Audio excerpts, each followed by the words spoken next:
Mr. Suck, what are you about to read, sir?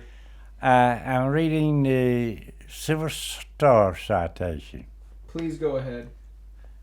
At 1500 hours near Nonpareil, France, when an enemy counterattack threatened to dislodge a rifle company from defensive positions, Sergeant Sugg uh,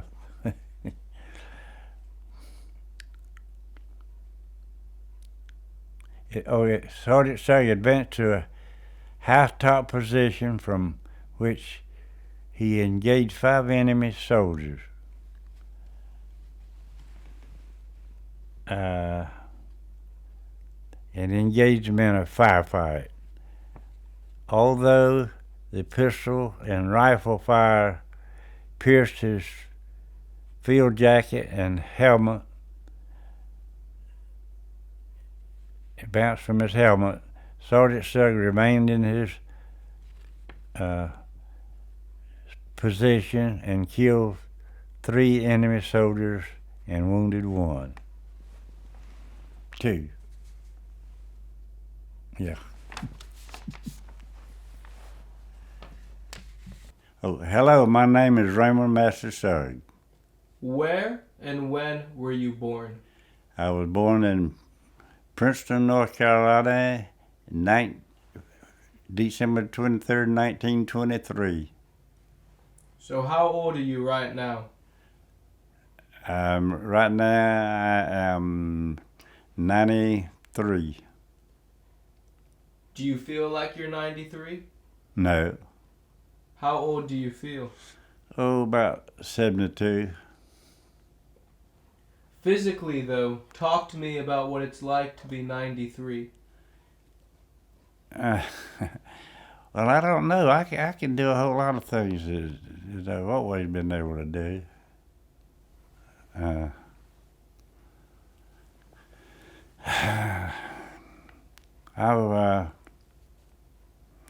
I can drive and I can walk. I take exercise every morning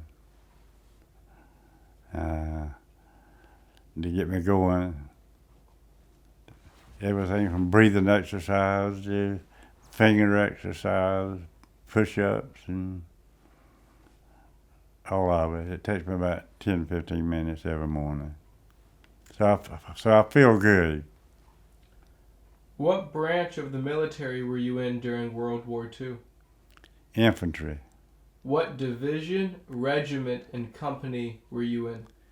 I was in F Company, 15th Regiment, and 3rd Infantry Division. And what was your specific role in Company F? Well, I performed all of them. Rifleman, BAR man, bazooka man.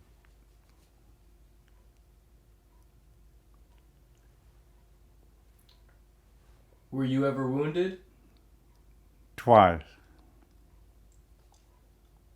Where did you see combat in World War II?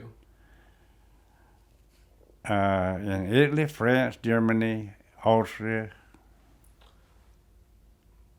What was the highest rank you achieved by the time you left the armed services? Staff Sergeant. Now, you said you were born in Princeton, North Carolina. Right. Did you grow up there? I grew up there. Talk to me about growing up in Princeton. It takes a long story to tell you about. When I grew up right across the railroad tracks, and it was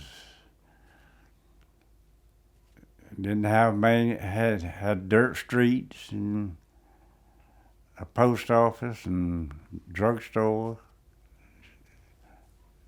barbershop.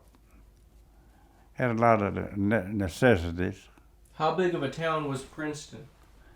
It was about 500 when I was born. I think it was about 580 something. So everyone knew everyone. Yeah, oh yeah. At what time they ate. What kind of things did you do for fun? Played baseball, fish, swim, climb trees,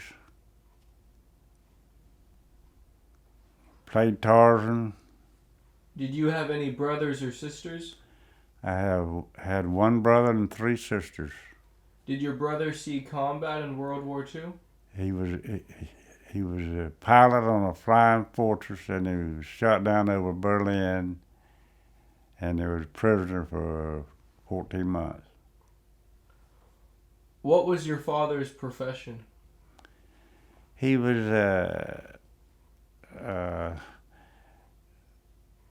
might say a landlord. Had several farms. Talk to me about the struggles your family faced during the Great Depression years. Well, we were lucky. Uh,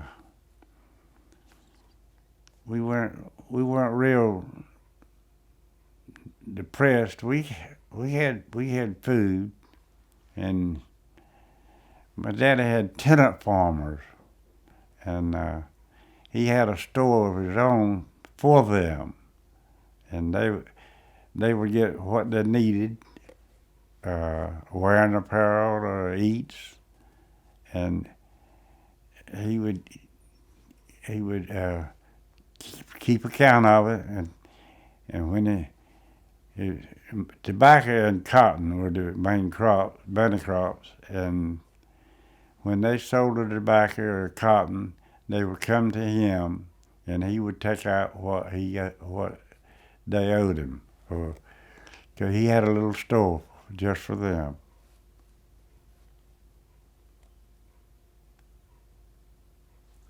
And tell me,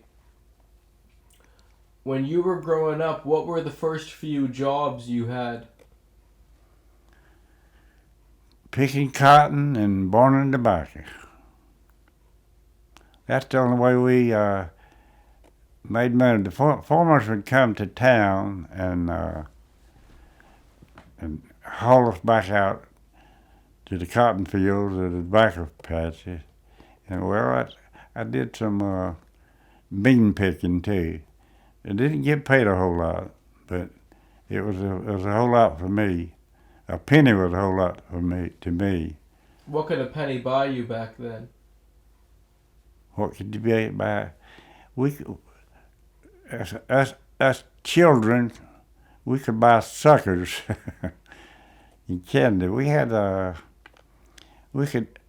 I used to run the hen off the nest and get an egg and take it over to the grocery store, and there was a elderly man over there. You just give him a penny or an egg. You get a penny for an egg, and he would get down on his knees down there, and he's at the candy case. He said this. He'd sing. He said, "You want some of this, and you want some of that," and of course the eyes are getting bigger and bigger, you know. And that's how we got our. You could get suckers, 2 sticks with sucker on each one for a penny, and that's what I really look forward to. Were there any specific instances, things that you saw or heard around you that really made you realize there's a Great Depression going on? Well, yes, they talked about it all the time along then. Nobody, if they had some flour to make biscuits and gravy, they were happy. And the shoes and the way the people dressed, they hung on to the dress that they wore, that they wore as long as they could, and they'd patch it. Instead of buying a new one, they would patch it. What did you want to do with your life before the war broke out? I wanted to be a professional baseball player. Who were your baseball idols growing up? Well, the Yankees, but they're not now, but they were then. Babe Ruth, and then when he retired, Joe DiMaggio took his place, and he was my favorite. And I had some North Carolina boys playing up in Washington and other places. I keep up with them. What position did you play when you played baseball? Well, I played third base my first 3 years in college, but my eyesight got kind of bad, and I went to the mound. The coach up there told me, he says, if you ever leave third base, you go to the mound, because I could throw it pretty swift, and therein fell another problem, because the catcher gives the signals with his fingers, and I couldn't see his fingers. So he used a mitt for a fastball, curveball, and then I threw a fork ball. And I pitched 5 years of professional ball. Did you have to get glasses? Oh, yeah. Did you wear glasses when you were overseas? Yeah. Mm-hmm. In combat? Mm-hmm. Really? Mm-hmm. I'd lose them once in a while. I'd get some more. When you were growing up, were you aware of what was going on in Europe with Hitler, or what the Japanese were doing to the Chinese? Yes. Yeah. See, I was in. I graduated from high school in 1940, and then I graduated from junior college in 1942. And I was in military school when the war broke out, Pearl Harbor. How did you hear about the attack on Pearl Harbor? When I came in to register at 3 o'clock on Sunday, everybody was talking about it. I was out playing ball. Register where? If you had to register, let them know that you hadn't slipped off. Who? In military school. I was in a military school. You just didn't walk off of the campus. You had to register. Had to come in and register. That way they know you were still there. So you registered, and what did you hear? I heard that Pearl Harbor had been bombed. I didn't know. Nobody knew where Pearl Harbor was. What was that like to hear that Pearl Harbor had been attacked? That your country had been attacked? Well, I don't know. I felt like that I was going sometime. I didn't know when. But I'd like to give a thought here.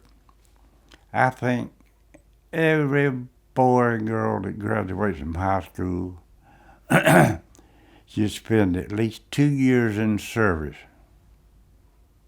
And find out how to say yes sir and no sir, and be compatible with people. And I don't believe it have as much problem as they're having now. If the boys and the girls are in the military, they learn to say yes sir and no sir, and I just think they should give 2 years of their lives to be able to live in the United States. Take me through how you ended up in the service. Well, I was in military school, and I was, of course, delved in military tactics for 2 years, And then I could go to school for 2 more years and get to be an officer. And thank goodness it didn't work out. But so I finished in my liberal arts, so I had to take another field. So I took business administration. I was going to take 2 years of that and then get my commission. But I took 1 year of it, and then I was drafted right after that. So you were drafted, and then what happens to you? When I was drafted, I had to go to Fort Bragg and be examined and find out what you were best qualified for. And I was hoping they would put me in the company as a company clerk, because I was a good typist. I could type 6 or 7 words a minute. And see, you have to do all this up there. And the guy says, hey, he says, you make a good, you type 6 or 7 words a minute. You make a good clerk. I said, yeah, that's exactly what I'd like to be, a clerk. Of course, I'd had the 3 years up by OTC. And then he got to look at my record. He said, wait a minute, says, you've had 3 years of OTC. I said, yeah, but I didn't learn anything. He said, just to say if you had 3 years old TC, you have to go to the infantry. And that's where I went. I went to Camp Wheeler, Georgia, as in Macon, Georgia. For basic training? Mm-hmm. Take me through your basic training. What was a typical day like? It was tough. Typical day was I slept upstairs in the barracks in the first bed. And the guy that was a cadreman there, he was a corporal that he used to pitch for the Yankees, and he was a big guy. And he'd come up the steps and he'd come to my bed, he'd lift it up about head high and drop it. That's the way he woke everybody up. And I got so I would hear his first step down there, and I'd be up when he got up there. But the cadreman ran the barracks. What kind of punishments would they dole out? What kind of what? Punishments. Well, you have to clean up the latrine. You get down on your hands and knees and scrub the latrine. I never did do that, but I saw the results of it. Would they yell at you? Oh yeah. They would speak to us in a commanding voice. What does that mean? That means you can tell when somebody commands you or they're just talking. He said, you get your butt back in line. Tomorrow I want this bed made up, and I want to throw a quarter on it. I want it to bounce. Things like that. Talk to me about the physical part of basic training. How did they train you physically? Of course, we took a lot of exercise. We did a lot of walking, and I was in good shape because I'd always run where I went, and we took a lot of hikes, and we had a 20-mile, what they call a 20-mile hike, and we'd have to walk 10 miles to get to a big sign that says, you are now beginning your 20-mile hike. And it didn't bother me at all because I could walk and I could run forever. And when we go on hikes, the ambulance come follow us, to catch the boys that dropped out. I never dropped out. I was in good shape. I was young too. I was 17, 18. Tell me, before we move on, back when you were a teenager, Mm-hmm. what kind of things would you and your buddies do when you would get together? Uh, we play a lot of hide and seek, or we called at night we'd play Hare and the Hound. Have you ever heard of that? Well, the hares would go hide and the hound would go look for them at night. That's one thing we did, and What kind of mischief would you guys get into? uh, they had bales of cotton. They put the merchants bought had big several bales of cotton, and we get out there on the bales of cotton and jump and run and play tag on them. And they didn't want us to, but of course the cotton would get torn out and so forth. But we still played. How did that see that? We didn't do anything real mean. What about on Halloween?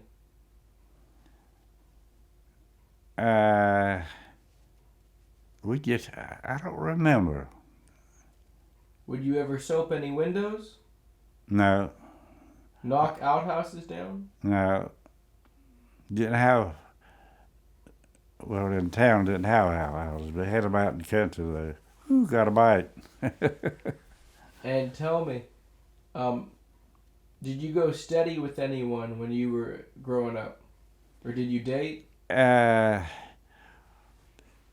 dated. I didn't date. I studied with a girl that lived a couple blocks down here, and she and I and her brother, they had a ping pong table. We studied a little bit and we played ping pong, and Well, she could beat both of us. What kind of things would teenagers do back then for date nights? Go to movie, drive in. I didn't do much dating in high school. I was in the ball business. How often would you play baseball? I played every day. And you played for the high school team? Oh yeah. How far would you guys travel when you were playing games? We traveled 10 miles, 8 miles, Oh, so 12 miles. it's not like you would go to Fayetteville. Oh no. Smithfield, Kinley. Just local Yeah. local games. It was a county league. Hmm. Clayton. Who had the best team? Hmm? Who had the best team?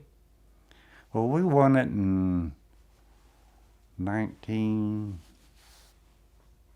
I did the. Okay. 1939. And we won it in basketball and baseball. So, jumping forward, after basic training, Mm-hmm. after basic training, where do you go? I went to Newport News, Virginia, as a POE, Port of Embarkation. And then we went up to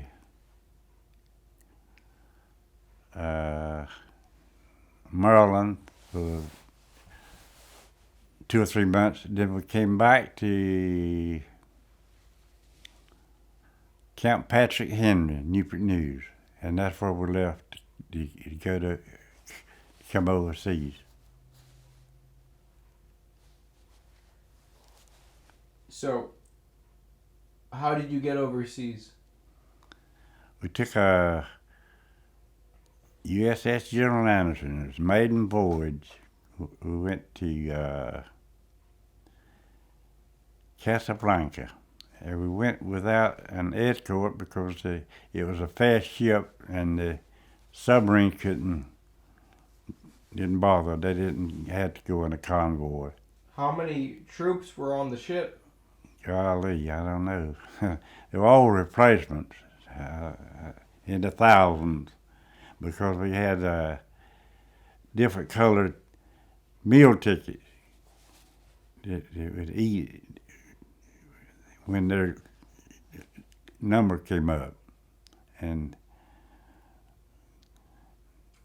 I have no idea. It was a great big ship. What kind of things did you do to pass the time on the ship? I sat out on the outside the ship out there. It was nice out there. I sat out there long enough so I had wished I was in the Navy. Sunshine, it was so nice and peaceful. It took us 7 days to go to Casablanca. And once you got to Casablanca, We stayed there about a week or two, and then we took a 40 and 8 at a train, and it would carry, each boxcar would carry 40 men or 8 horses. That's they call them 40 and 8. And it took us a long time to go from Casablanca to Oran. Oran was up on the Mediterranean Sea. That was in North Africa too. And we went right through the Arab country. And every stop we made, they would come from out of the ground and everywhere. They would want cigarettes and anything you give them.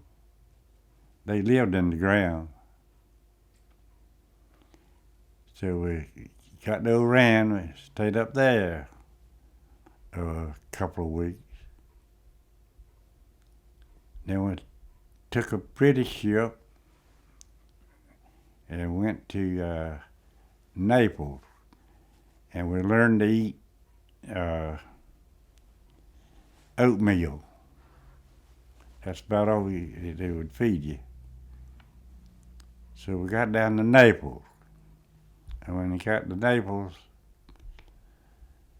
we went to the racetrack, they call it. That's where the replacements were. That was just a few miles behind the line, and when the line divisions needed men, they would come and pick them up and take them back to the front. That's how you got to the front lines. so take me through how you ended up in the 3rd Division. Well, the 3rd Division happened to have lost some guys, and what they did, they would tell them to go back and pick up 5 or 6 men that were having the need, and I just had to be one of them. Had you heard about the 3rd Division before?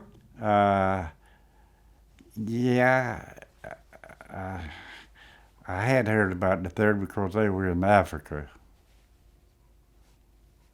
Yeah, I'd heard about the 3rd. And I felt like I was in a good outfit because those guys, they knew what combat was. They fought in North Africa, and I made up my mind I was going to do just like they did, or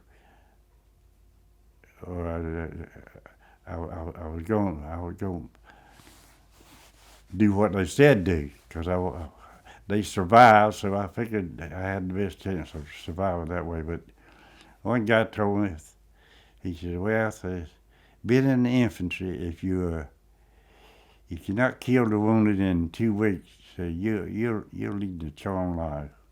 And I found that to be true too. So, what was going on in your head? You know, were you nervous before you got into combat? Well, I wanted to find out what it was like, but I said, I'm not the only one over here. There are thousands of them over here, and I shouldn't be any different than they are. I said, they over here fighting. I said, that's what I'm supposed to do, so be it. That's what I'll do. That's what I was trained to do.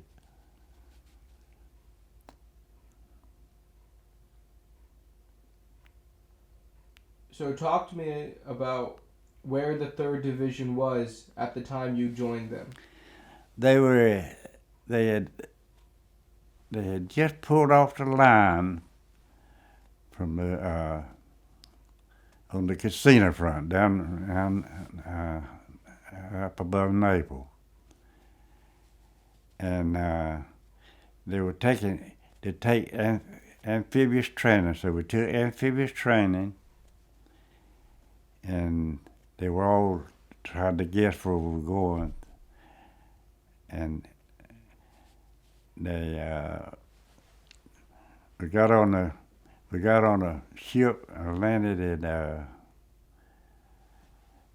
Anzio, and we made the invasion of Anzio. And it was a complete surprise to the Germans because when we landed, there was a command car coming down from Rome with a driver and a colonel, and he didn't know we were there. So recon, when they got to Anzio, they overlooking Rome. When they first went, they went up to Rome, and of course we couldn't. We just didn't land with enough men. So, talk to me about the amphibious training you received. Well, we I don't know why, but we trained on ducks. You know what a duck was? What? It was a big boat shaped. I don't know hardly how to tell you. It's an amphibious It's boat. an amphibious boat, yeah. And we'd go out and make mock landings, and we do that back and forth, you know. And when we come in, they'd have firecrackers or something like we were making an invasion. So talk to me about the invasion of Anzio. What do you remember? I remember we left to go up there. Well, of course, we didn't know where we were going. And it was dark, and we landed. There wasn't a lot of fighting or anything. It was just they weren't expecting us, and it was below Rome, and we were to cut. There were 2 highways and 1 railroad that we were going to cut to keep from the goods flow down on the casino front. And we were supposed to relieve that, but we just did not land with enough troops. And the time we got enough troops there, I know the 3rd Division had 4 German divisions in front of them when we tried to get out. So because you guys waited along the beach, waiting for more troops, the Germans were able to reinforce. Right. And describe to me the terrain of Anzio. Well, it was fairly flat, but the mountains were about 2. I got a bite. The mountains are about 3 miles, 3, 4, 5, 8 miles. I don't know how far away back there, but they were looking right down our throats. See, we had the flat land, they had the mountains, and in the daytime, we didn't get out of our hole because they had snipers trained for those, for they knew we were. And they lost a lot of men that way too. So talk to me about your first experience in combat. Well, let's see. Just first firing, we went on combat patrol, and you have the feeling that you're surrounded. You feel like you're surrounded when you hear a lot of firing going on around you. And it's not a good feeling. You know they're close.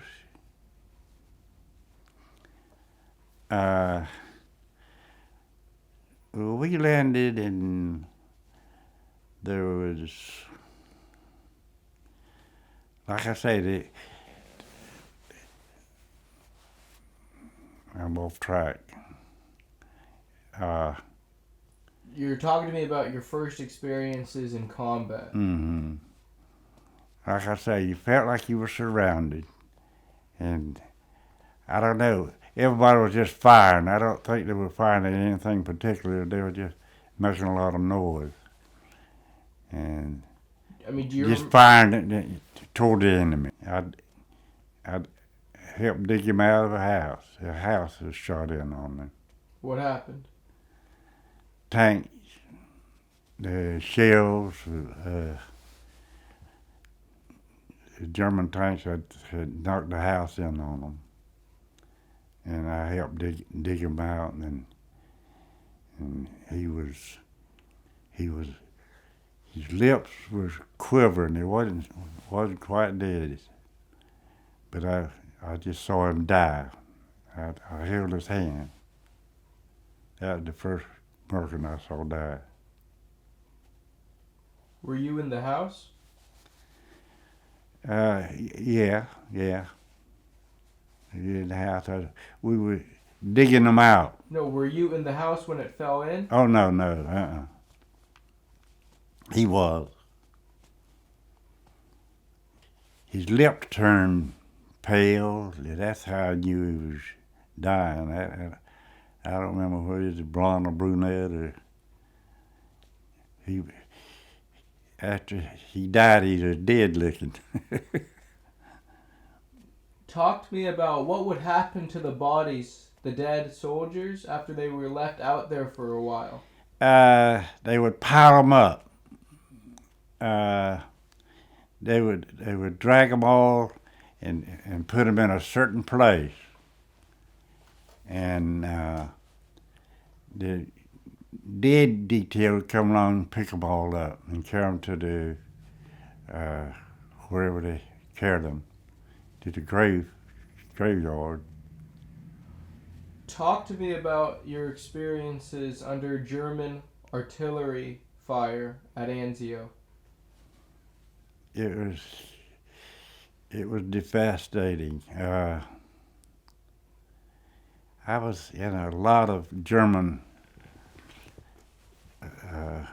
barrages, but the one that I really dreaded was what they call the 88 millimeter.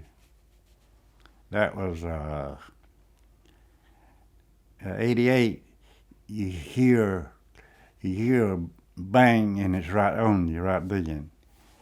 Where ordinary artillery, they say boom, and you hear the whistle, but you don't hear the whistle with the 88s.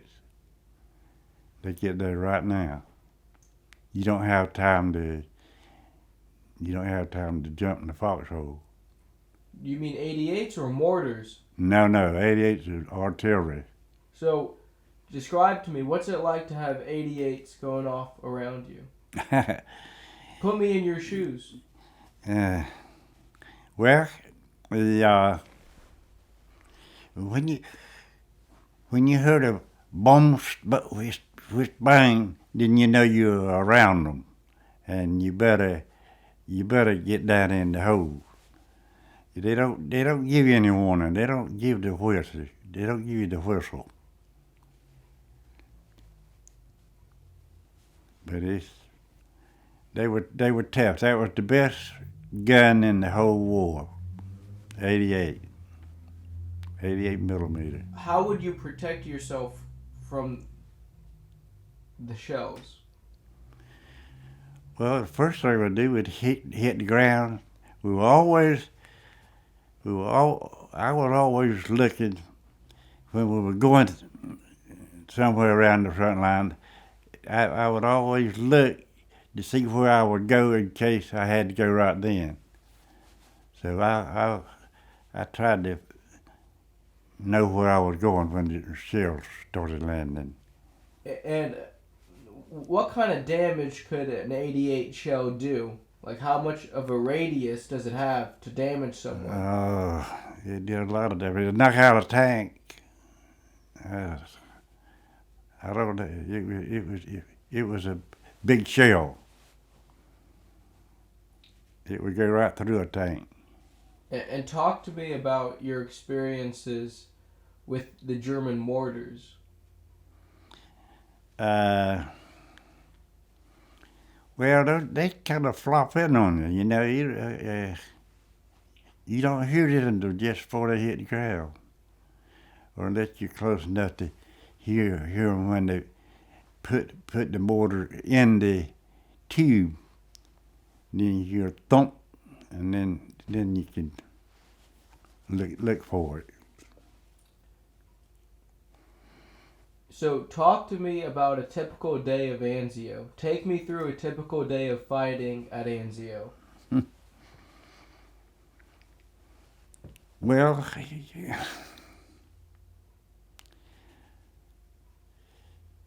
let's see.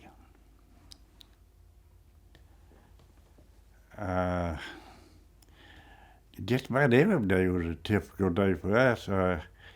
If you got out of the hole, they would find you, and you didn't get much chance to shoot back because you didn't know where they were.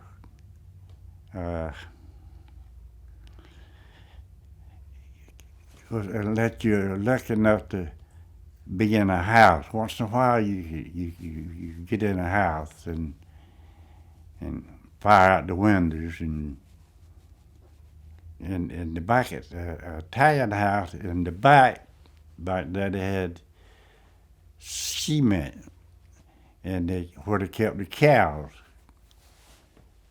and we felt like we were lucky when we get a place like that. Of course, it is. Italian house was fairly substantial.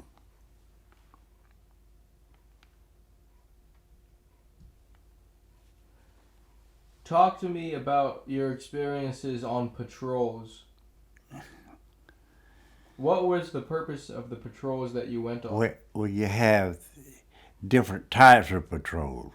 You have patrols to go out to find out where they are and how many there are, and then you go out on combat patrols.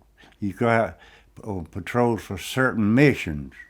Maybe they go out to capture a prisoner because they may want information from him. So they bring him back in G2. That's how to get the information. So and you go out on combat patrol. You go out to fight, to take a bridge, take a certain point. But we never did particularly like those. What patrols did you go on? I've been on all of them. So tell me about some specific memories you have. Can you tell me about some of the specific memories you have of going on patrols? Yes, I remember one patrol we went on to find some German that was out of place, maybe going to the bathroom or somewhere. But we happened to find one, and we just grabbed him and carried him back. I don't know. They wanted to find out what outfit he was in and so forth. And then you go out on patrols to fight. Take a bridge, take or just raise hell, and then fly back to the company. So tell me about some of the combat patrols you went on.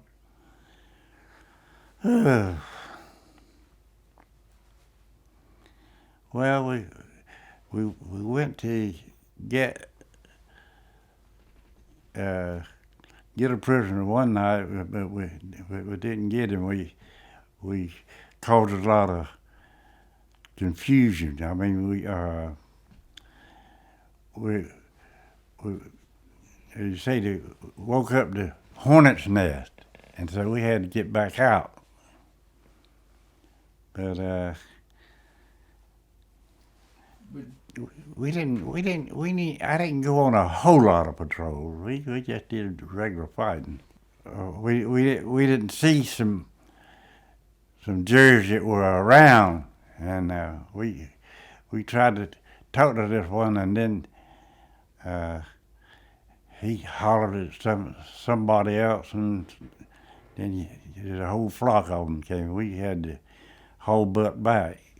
Were they all firing at you? No, they didn't. They didn't fire at us because they didn't see us.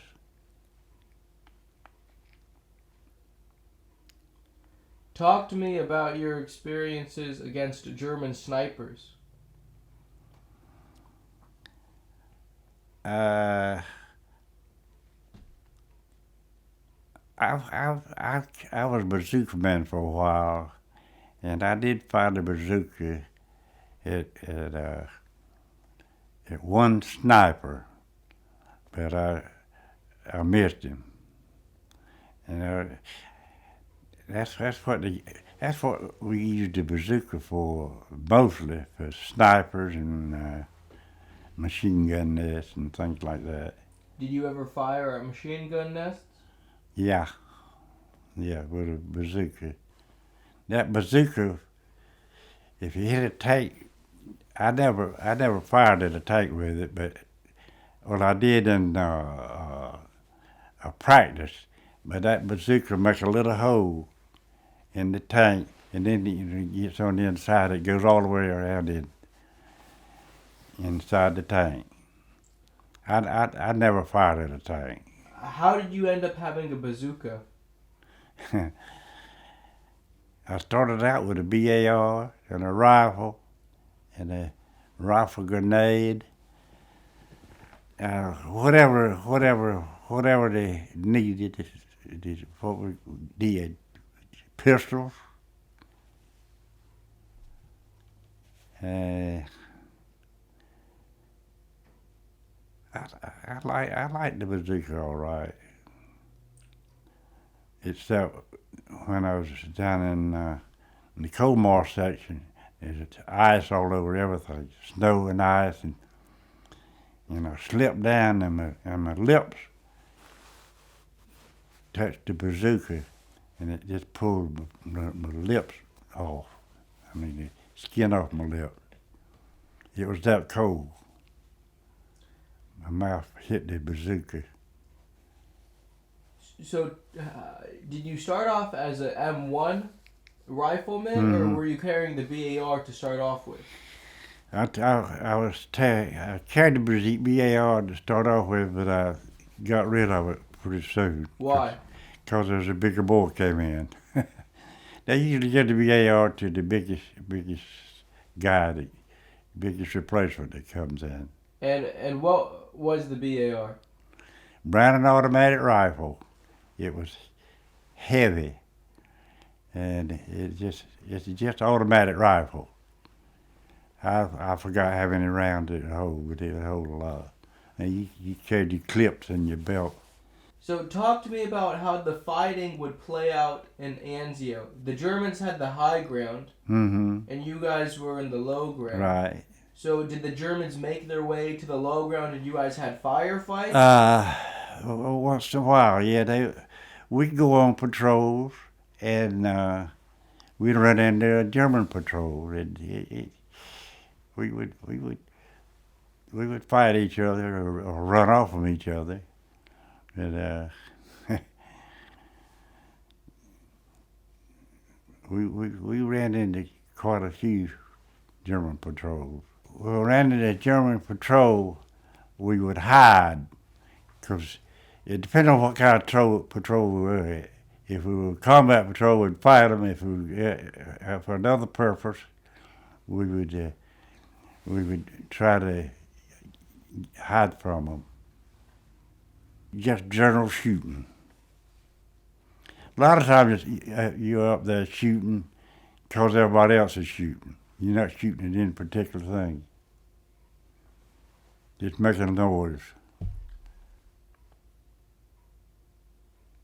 Talk to me about some of the buddies you made in your company.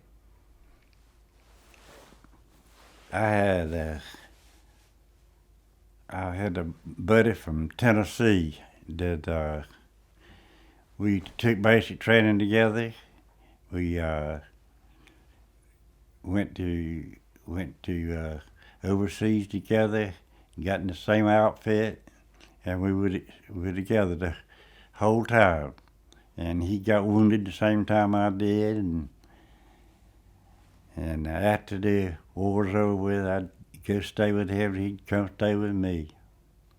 We had a close relationship. What was his name? Walter Pat, he had 3 first names, Walter, Pat, Jack. Is he still alive? No, if he was, I'd still be going out there. But we were together the whole time. We got wounded the same time, and Do you remember any of your other buddies? yeah. Hescock from New Hampshire, and yeah, I knew a lot of them. Sergeant Dalloway from Pennsylvania, Irwin Wraith from Michigan, and another sergeant was from, what was his name? Anyway, he was a German. Did all of these men survive the war? Yeah. Mm-hmm. Yep. Do you remember any of the men who were killed? Yeah, let's see. I knew one of them was a Jewish boy at Anzio. And the sergeant, what was his name? And the lieutenant, he got killed. I can't remember those names. They used to have names when I was in the outfit with them. But after a long time, I just forgot them. I've seen them get hit. Can you tell me about some specific instances? Yeah, I saw a boy get shot street fighting, and he got shot right above the eye, and it came out the back of his head back there. And we pulled him in. We pulled him in the house there and tried to survive him, but we knew he was. And he lay there all night, breathing that bloody breath. Where was this?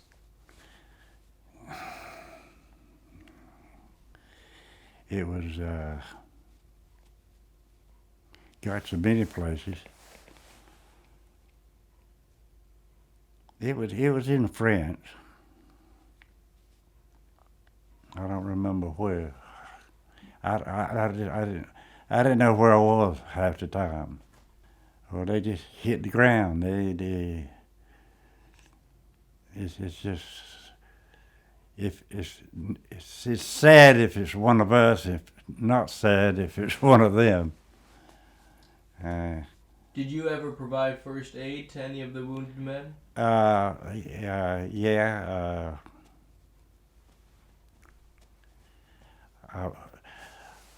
I took a pouch off of him. He had a sulfanilamide for each soldier had sulfanilamide, and you take that pouch and put it in a wound. You take it out and put it in the wound. And what would it do? Well, it was you just pour the whole powder in the wound, depending on how big the wound is. And usually there's a medic there, because when somebody gets hit, they're hollering for medic. The man that you did this to, how did he get hit? He got hit by a plane, a bomb. He had a big hole in his back, and I helped the medic with him, and he told me to take out the sulfanilamide and pour it in there, and I did. That was I don't know what good it did. Did he die? I don't know. They put him on the stretcher and sent him off. Talk to me about your experiences with the German Luftwaffe. Were you guys strafed? Yeah. What do you remember about that? I remember seeing them come over at treetop level and spitting out the bullets. They're here and gone so fast that you don't know what they're shooting at, unless they're right over you, and you can hear the bullets hitting. But you could see them. They would fly close to the ground. You could see them. Describe to me, what's it like to have bullets going off all around you? When you're in a firefight, describe to me, what's it like to have people shooting at you? Yeah. What's that like? When I got the Silver Star,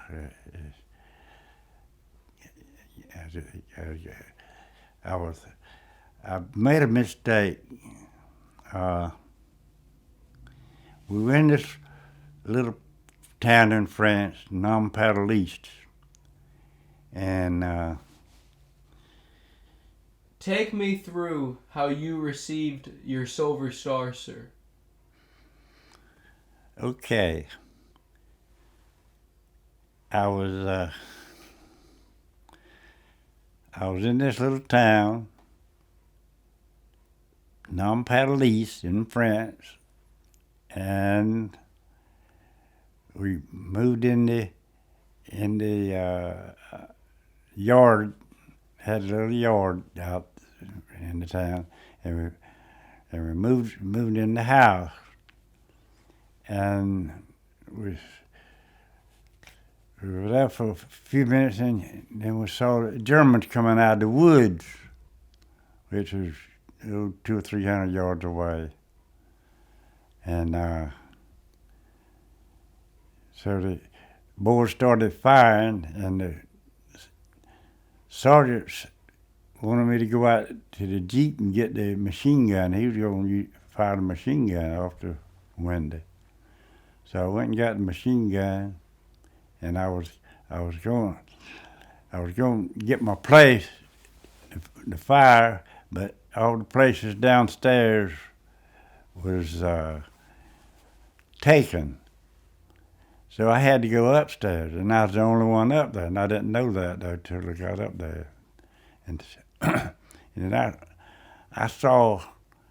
was up there, and I was at the height that I could see. I could see some Germans crawling down in front of me. Down there. They couldn't see them down there. They were crawling in a little ditch. So there was a lot of firing going on. They were firing on most of them coming out of the woods. And these coming down the ditch weren't being seen by anyone but me.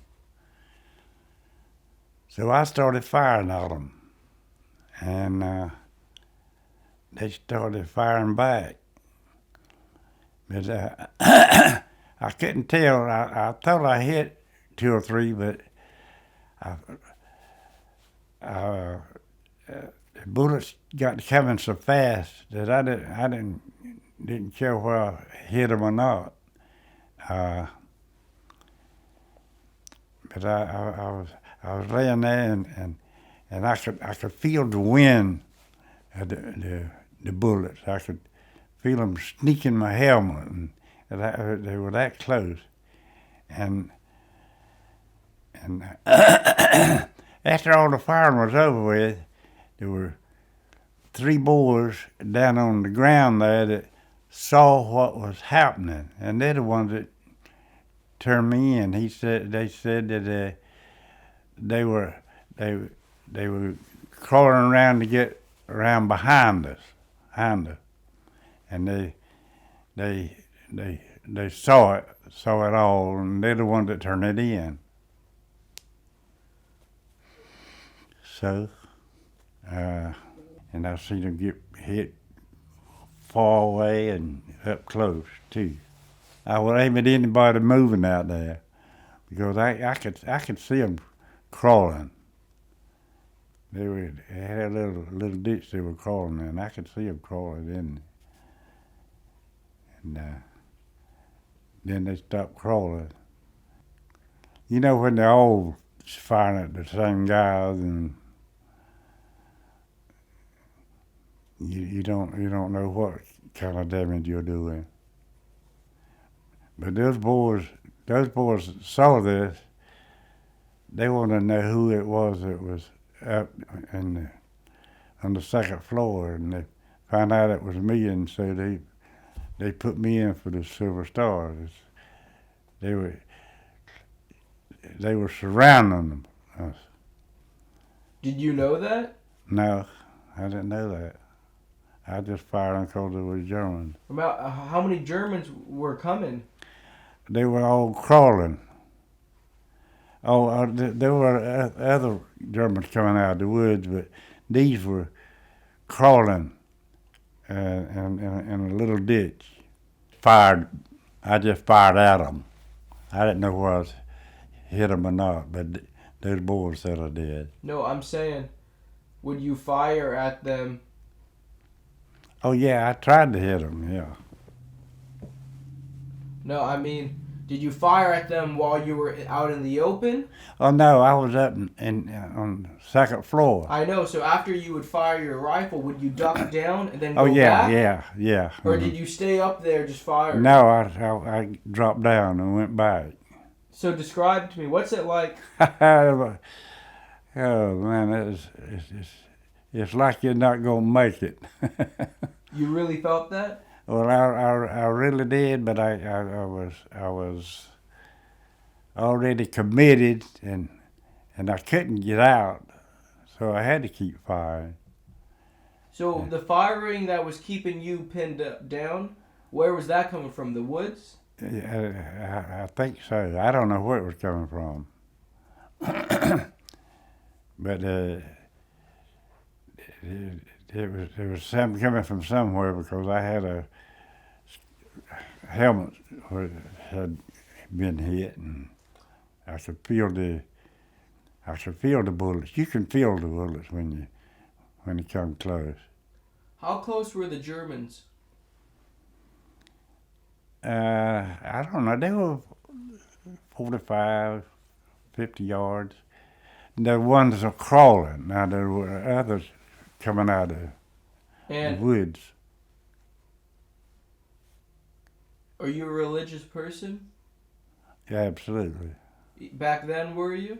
Huh? Back then, were you religious? Well, I got to be. Well, I just mean like. Oh yeah, I've always maintained morals. Uh, You know, I've always, ever since I've been living, I've been to Sunday school and church because it was war. It didn't really bother me. If I'd have been up close, I reckon it would have. But I had seen so many shot so many different places in so many different ways that didn't really bother me as much. It didn't really bother me as much. But that was a. after this incident, were there other incidents that you got into firefights with Germans?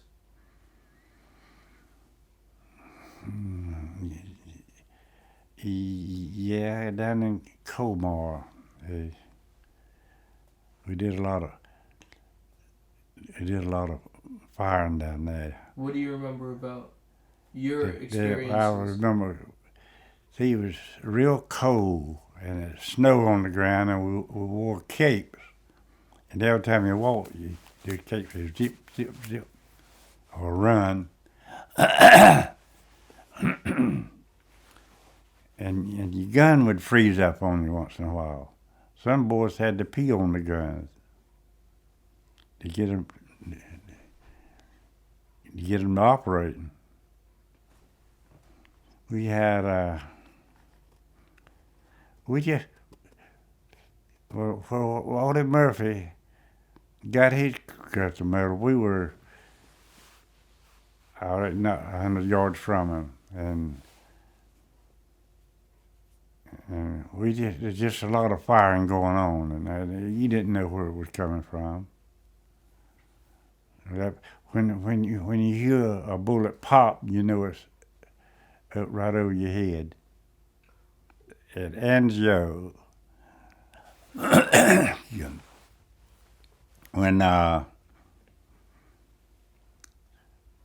we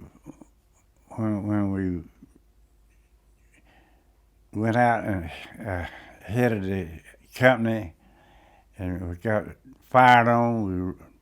We jumped back into where we came from, and stepped on and there was a mine there. It was an anti-tank mine, so they said later. I don't know, but it was put in the ground when it was wet, and it was hard ground when we broke out, and so most of it went up instead of out. And I don't know. I didn't know what happened. I just knew I landed on my fanny. I was out of it for a while. Were you wounded? Yeah, all over, all over my back, and I felt blood running down my leg, and I thought I was shot all to pieces. What did it feel like when you stepped on it? I don't know. I got blown up. All that happened just like that. See. And what was the mine? What was it supposed to be used against? Tanks. It was a tank mine. Yeah, it was a teller mine. It had been booby trapped, and evidently the big mine didn't go off, but the other one did. Can you take me through the times that you were wounded? Yes, we were in. We were in. Where were we? We were in the Vosges Mountains in France, and the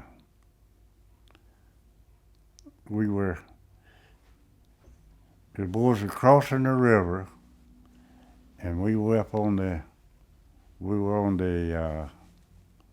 on a hill, and there were a lot of trees around, and there was a lake, and the railroad track went across the lake, and we had a machine gun firing down the track at the Germans, and the Germans firing back up, the machine gun firing back up, and we were watching the machine gun battle. And we were up on a hill, and there were trees up there, and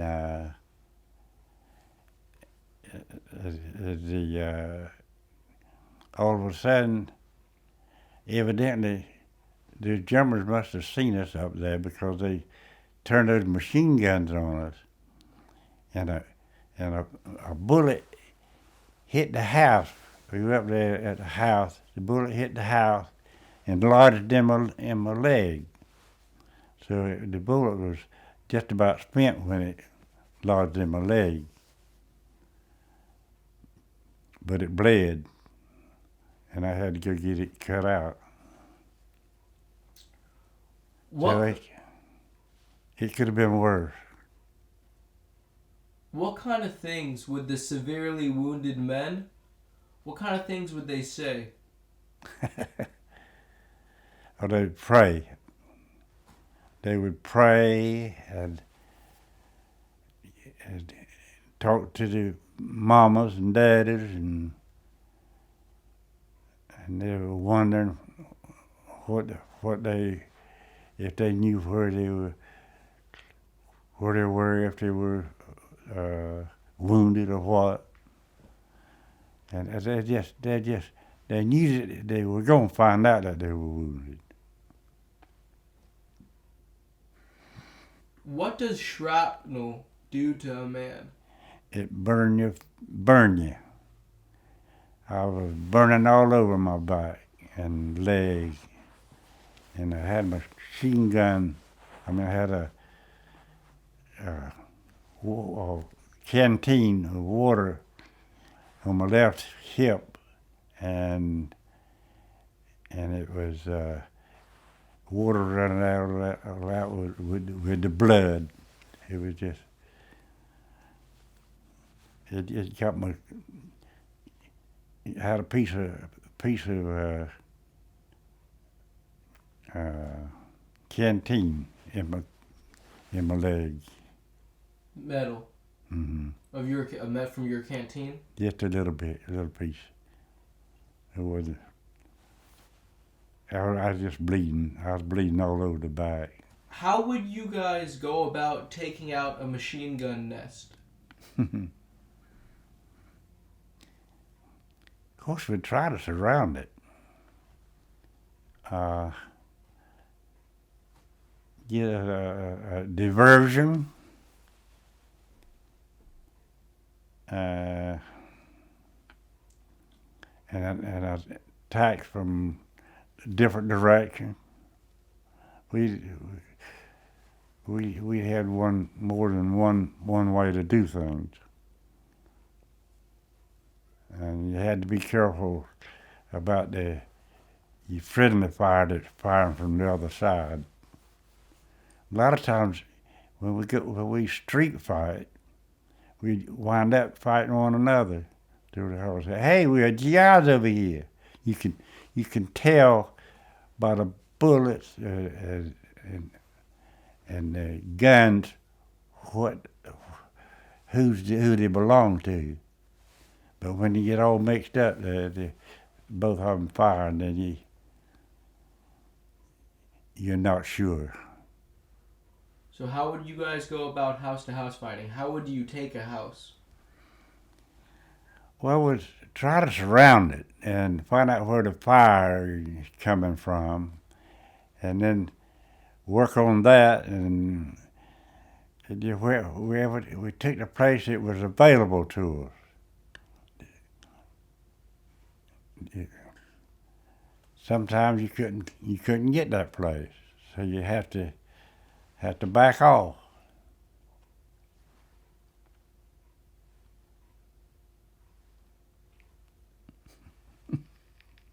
Did you ever use grenades in combat? Did I ever do what? Use grenades? Yeah. I could throw a grenade. I had a good arm. Under what kind of circumstances would you use Well, grenades?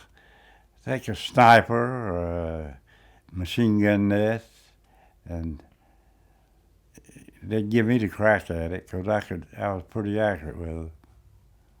Do you know if you ever hit any of the machine gun nests with the grenade or the snipers? And I just knew I'd throw it, and I would get down, and well, it would stop firing sometimes.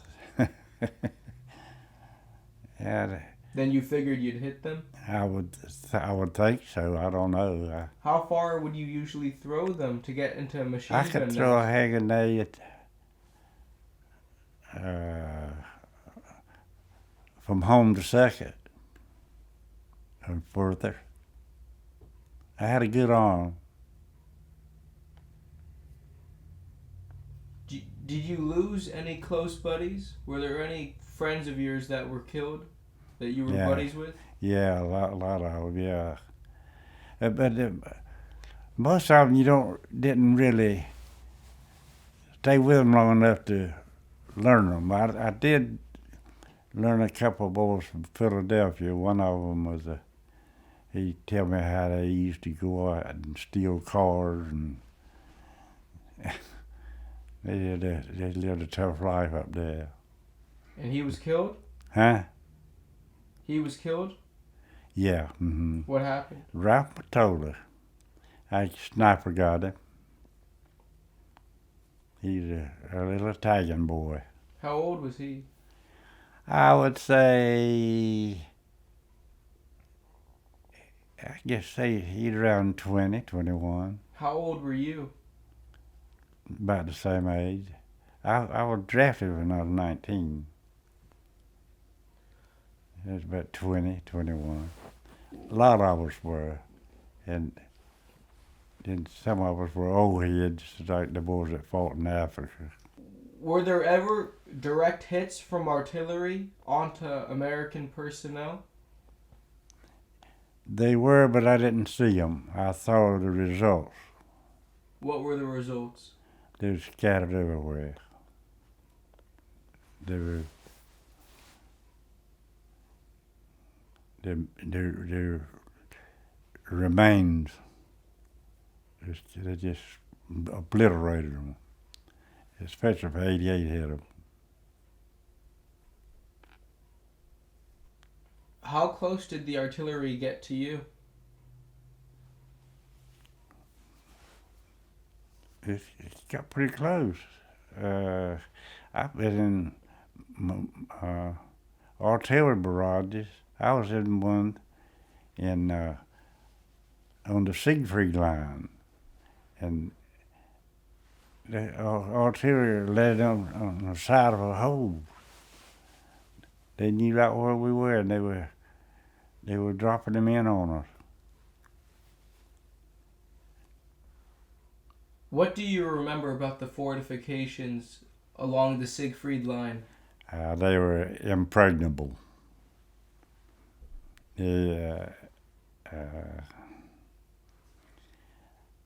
I've seen tanks and artillery hit them and just ricochet off of them. They had some kind of fortification. And you go around behind, and they got ladders down there, or steps, and you could put a company of men in them, or more. And how did you guys go about breaking through the Siegfried line?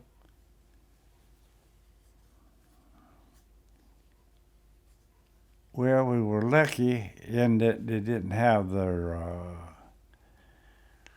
they had old men and young boys in Siegfried, a lot of them. And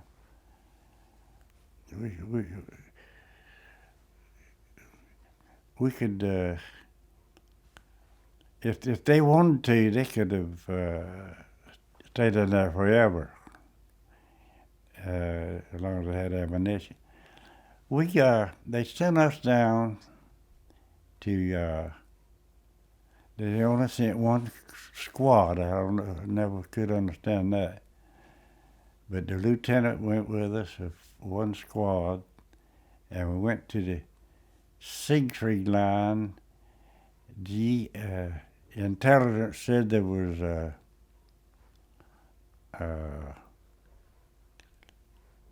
some Germans in a certain pillbox that wanted to surrender.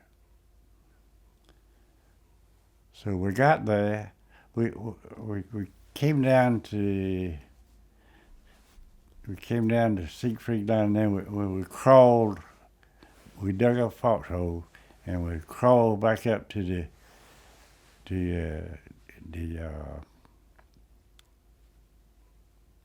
pillbox. They were supposed to, and the lieutenant hollered out for them to come on out and surrender. G2 had told us they had got word, and somehow, and then the back door flew open, and they started out, and when it did, some rookie opened up on them, and they went back in. We never did get them. And I was bazooka man then, and I remember laying right there by the pillboxes. We were all in a line, and I had my bazooka. It slid it over under me. It was kind of dark, and you couldn't tell who was who. And the lieutenant told the sergeant, he said, "Go back and bring the bazooka man up here." And I knew I was not going to fire a pillbox when a artillery shell wasn't penetrated. So I pulled out bazooka under me, and they come back looking at the bazooka man. I said, "He's on back there." I knew I wasn't going to fire a bazooka to a pillbox about that thick. Did you ever come across pillboxes or bunkers that you guys had to take out? Yeah, the only way we got them out, we had to flush them out or convince them to surrender. If they hadn't surrendered, we'd have never gotten them. I mean, but did you ever have to go up, and try to take out the pillbox? Well, we tried to. That pillbox behind you went way down deep, and you couldn't throw a hand grenade up at the top up there. And they had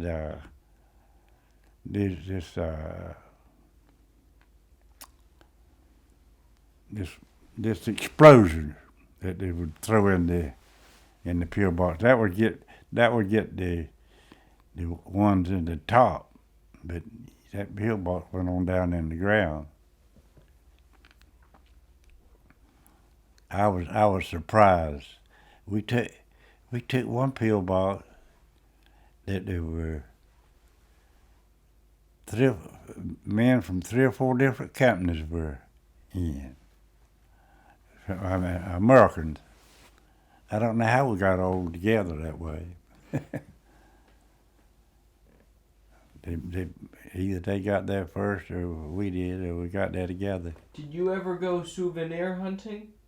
I had 2 German pistols, but I took them off of prisoners. When I wrote home for a fountain pen, no, a watch. I told Mama, "Please send me a watch." I couldn't tell what time it was. And I said, "Just a Mickey Mouse watch, just something to tell time, just to tell time." And she sent, of course, she put $75 in it. It was expensive, Ingersoll or something. And that's the first thing they got me when they got me. They'd got my watch. So I said, well, when I got back, I said, I'm going to get me a watch. And we took out,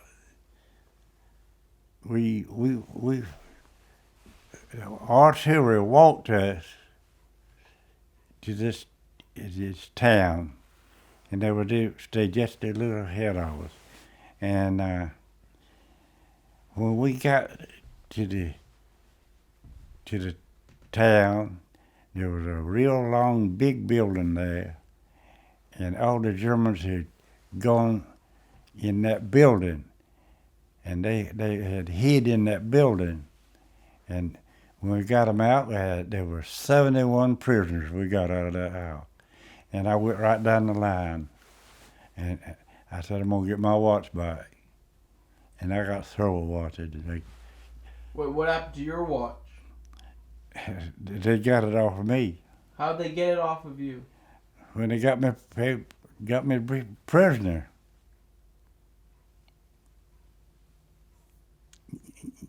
Gotten covered that have you? I was a prisoner for about 3/4 of a day. Why didn't you tell me that? You didn't ask me.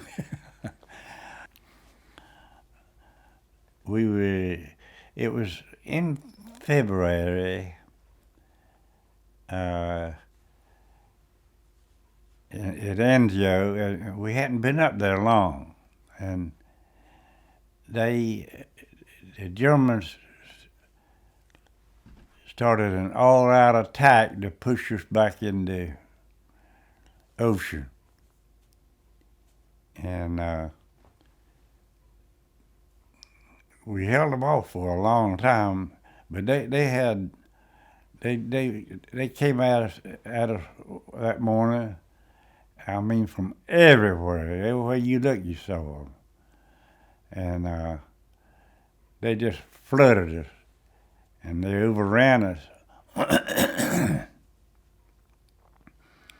And the lieutenant came down and said he had surrendered us. There weren't but 9 of us left. So he said, hop out the hole. I knew I wasn't hopping out the hole. They'd have to come to the hole to get me.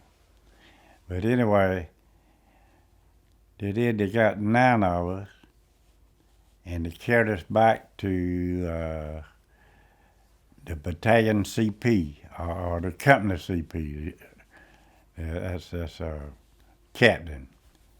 And they put 3 guards on us, and the captain would call us in one at a time, try to get information. And then after a while, he came out and told these 3 guards to take us back to their CP, which was, we could see it from where he was. They had some command cars around it. They were going to take us back up there. So we lined up in a line. They had 3 guards, one in the front and one behind, one in the middle. And we had lost a little ground up there, and so we were going to counterattack to take it back. I mean, the Americans were. And so they started throwing artillery in there. And they were throwing artillery out where we were. And so these 3 guards, there was a ditch there, these 3 guards took off down the ditch to the house. There's a house close by. And we hauled butted back down the other way. And the last German that went in the house, he had a burp pistol. And he turned and sprayed the ditch. And just as he did that, a shell landed right there at that doorway. It got him. But but we lost a couple of guys. And then we kept crawling down the ditch, and we crawled up over the hill, and we just kept crawling till we found a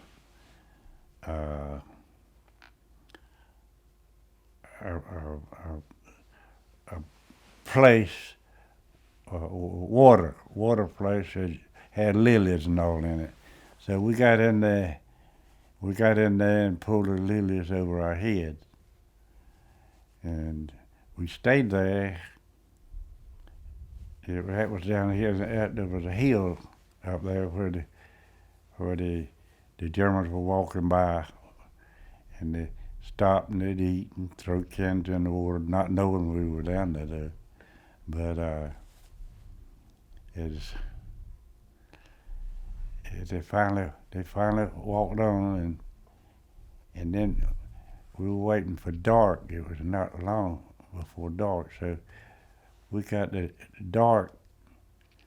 We knew where we were because we'd been in patrol along that line. And so our problem was getting back through the lines. So we had to find the outposts.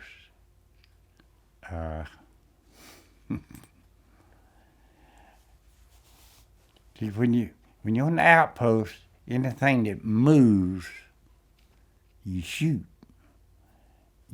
You go out on patrol anywhere. You go by the outpost and let them know where you're going and about how long you'll be gone.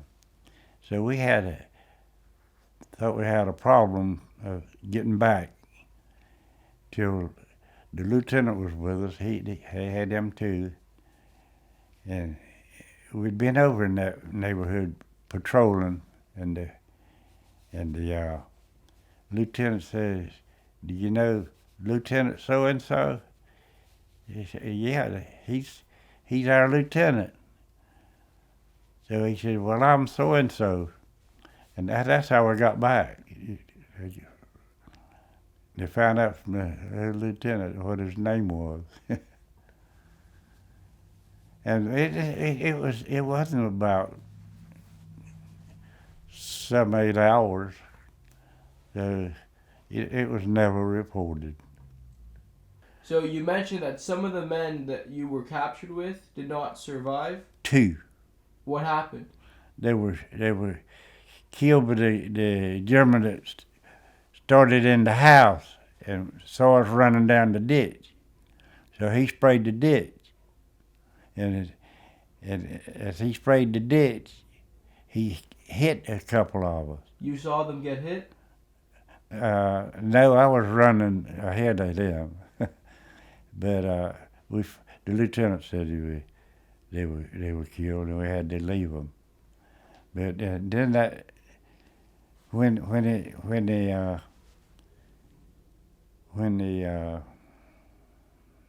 get me off track. I know you have to.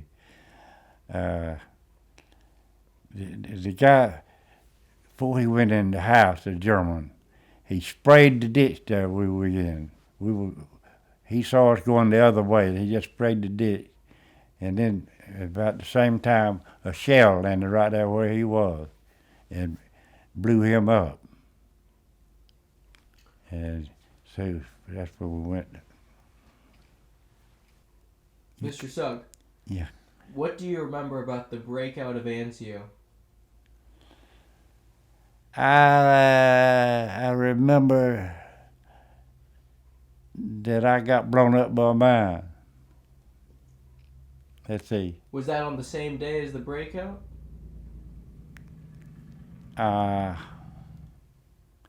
Yeah, because, it was the same day of the breakout. It was that telemine that we was talking about a while ago. But what do you remember about the breakout? I mean, did you guys get a huge force and you guys rushed? What do you remember about the breakout? Well,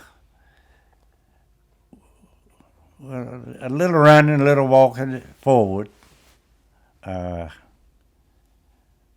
but I stepped on that mine, and they sent me back to hospital there on Beachhead, and they let's see, is it Beachhead? I'm getting tangled up here now. Oh, they sent me to a hospital back on the Beachhead. It was a small hospital. And then they'd send you there first. If they can fix you up, send you back on the front lines, they go ahead and do that. If they don't, well, they'll send you back down to Naples. And that's what they did to me. They sent me back down to Naples by LST. You couldn't go by land, you had to go by water. And that's where I was when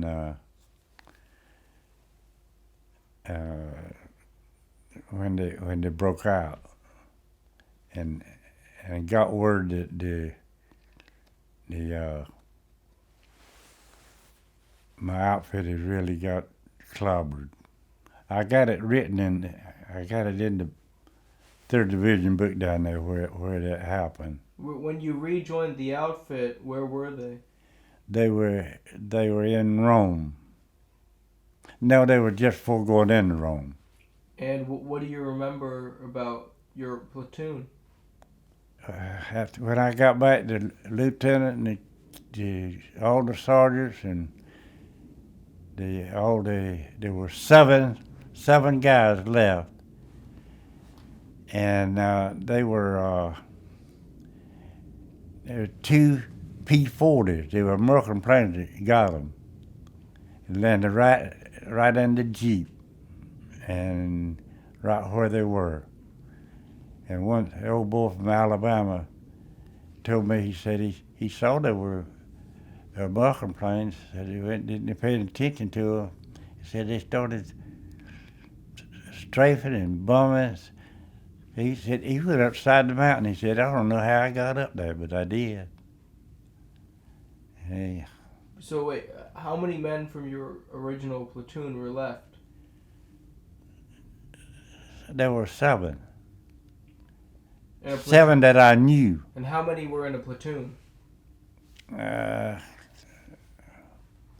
don't know, 25, 30. We'd lost some before. It always fluctuated. Mr. Sugg, Mm-hmm. Please talk to me about your memories of the Battle of Nuremberg, Germany. We didn't stay there long. I don't remember a whole lot about it. But I remember they said that we were the first Americans in Nuremberg. I know it was torn all to pieces. What did it look like? It was just hulls of buildings and buildings down. It was devastated.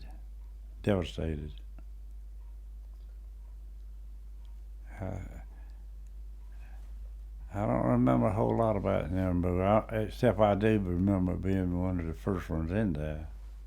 Do you remember the fighting there, the house-to-house or street fighting? No, I don't remember it.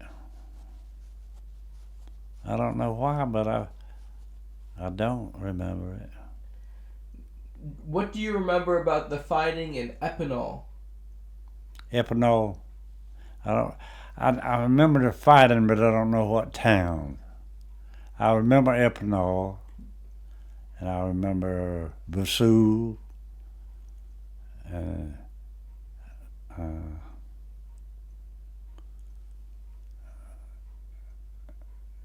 if I use the name of the town, I remember that too.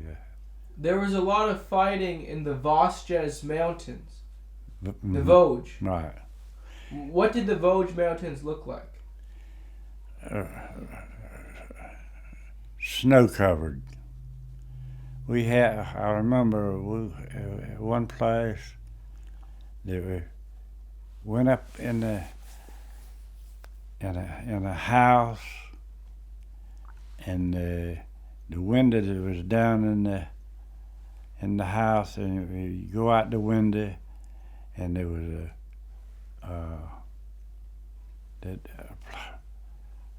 snow had been dug out, and you could just go right on, and we had a outpost out there. We crawled out the window, go right on, and then I remember the road was way down there, and had fence posts all along there. Cause one night, all grades of hell broke loose, and we went up there where the boy was that was on guard, and he said, I just figured out I was firing at those fence posts. Those fence posts looked like they were coming right up at me, and they had all those fence posts down there. He saw the fence posts moving. He'd looked at them so long, and they were way down on the road. In combat, did you always have to stay on guard at night? Did you do that yourself? Well, see, you dug with another person. One or the other of you was on guard all the time. Sometimes both of you. That was the purpose of sleeping together. Some of them could be hurting and I not know it. I don't know. Who was your platoon leader? Who was my platoon leader? What was his name? Let's see. Platoon Chester Dalloway from Allegheny, Pennsylvania. What kind of leader was he? What kind of leader? He was a good leader. And do you remember your captain? Do I remember what? Who your captain was?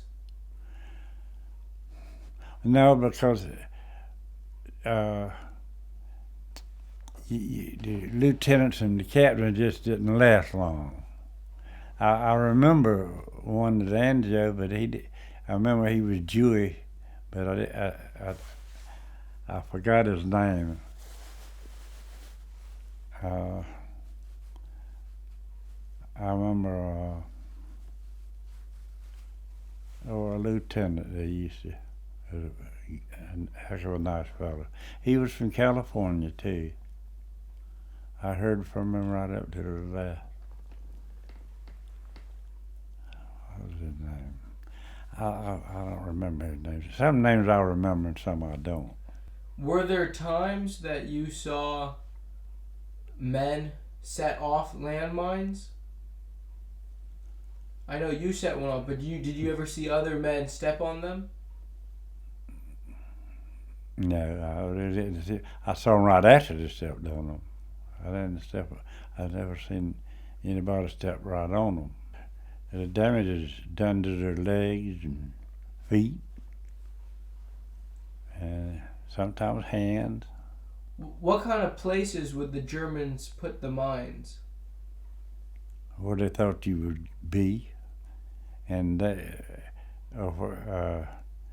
may put a pistol down and mine it.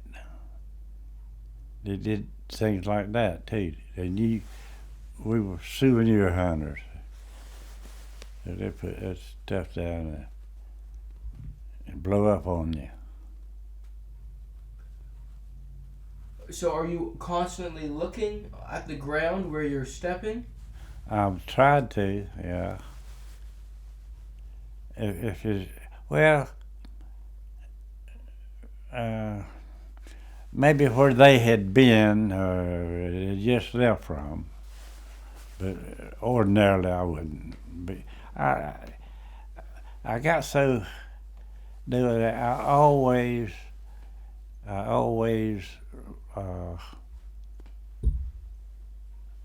look when I was walking. I always picked out a spot that if something happened that I was going to hit, that was where I was going. And I do that a little bit now. I don't know why, but I just got in the habit of it. Because if somebody shooting at me, I want to hit this particular spot.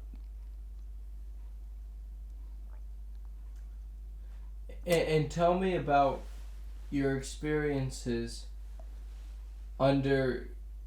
Can you tell me about some specific times? Can you tell me some specific times that you had interactions against German tanks? Did you ever see any of the German tanks in combat? Oh yeah, but I tried to stay away from them. I didn't want anything to do with the German tanks. They had those 88s. They would fire those 88s at one man. What do you mean? Well, I mean, see one man out there, one American that fired 88s at him. If you couldn't get him, reach him with a machine gun. So what would you all do to protect yourself from the German tanks? We would stay away from them, hide from them. We'd get out of their way. What are your memories of Montelimar? What was it and what happened? That was where the German army was clobbered. And that's where I met that little girl that I had the picture taken with. And she wrote me a letter. That's what I remember about it. You know, now you said the Germans were clobbered. What do you remember about the aftermath? What did it look like? Actually, we weren't in on the action. I think that the airplanes mostly did the damage. They caught them out in the open, and they were on the road. They caught them out, and they're the ones that caught them out in the open. There's a lot of dead horses out there, and bloated, ugly looking sight. Smelled like burnt something. Felt like something burned. It's a ghastly smell. Mentally, talk to me about what is it like to see fellow soldiers getting killed around you. It's sad. They just say, well, there goes Johnny. He was a good soldier. Do you have time to actually process the loss, or no? Well, sometimes afterwards, you speak to others about him and give a little prayer for him. Did you pray a lot in combat? I sure did. What would you pray for? Safety. I prayed to get back home. What do you remember about crossing the Rhine River?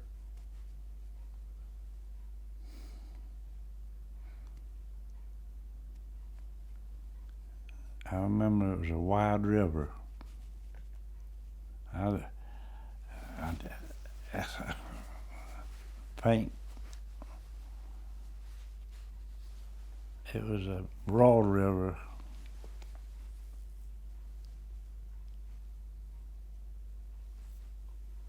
I don't remember a whole lot about it.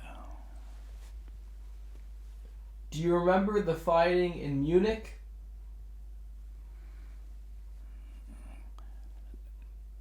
No, I don't remember a whole lot about it. Do you remember the fighting near the Siegfried line near Zweibrücken? Zweibrücken, yeah. What do you remember about the fighting there? I remember it was tough growth. There's a lot of flight flying around. So I reckon. How long would the German artillery bombardments last? Are we talking minutes or hours? How was that now? How long would the German artillery bombardments last? Sometimes it lasts a long time, and other times it wouldn't. But sometimes it would last 2 or 3 hours. Depends on the situation. What do you remember about the Colmar pocket? What was the importance of the Colmar pocket? To keep us out. But what was the Colmar pocket?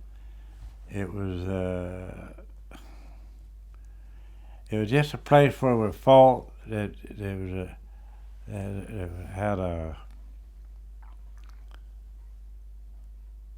had something like I was trying to think how to explain it. It was kind of a fort-like,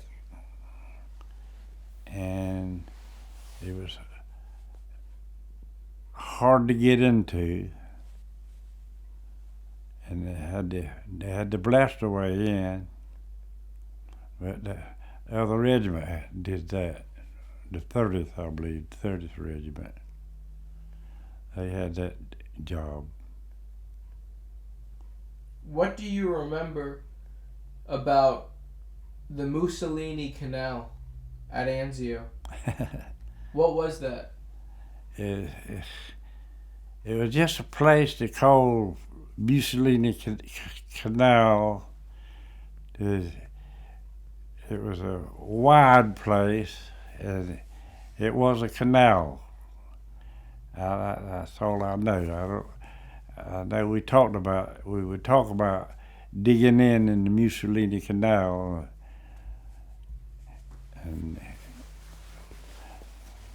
but I don't know. I've been in the Mussolini Canal, but I can't remember what it looked like. So, if at Anzio, what kind of terrain were you guys fighting in? The lowland? Was it grassy or what was it? It was flat land, and there were a lot of cows out there. The farmers still farmed the cows out there, and there were a lot of dead cows. And it was level land, and then it went up to the mountains, and then they would look right there. They could see every move we made. So wouldn't the Germans just plaster you all with artillery? And snipers. Yeah, any movement brought artillery, and they had the regular snipers too. So how would you guys move then? Well, we move at nighttime, mostly, and we wouldn't even smoke a cigarette in the daytime, and at night you had your blanket over you.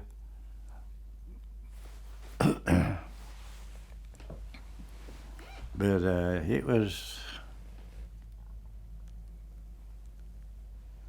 Anzio was just hell. How did your unit prepare to break out of the Anzio beachhead? Okay, let's see. I'm trying to think.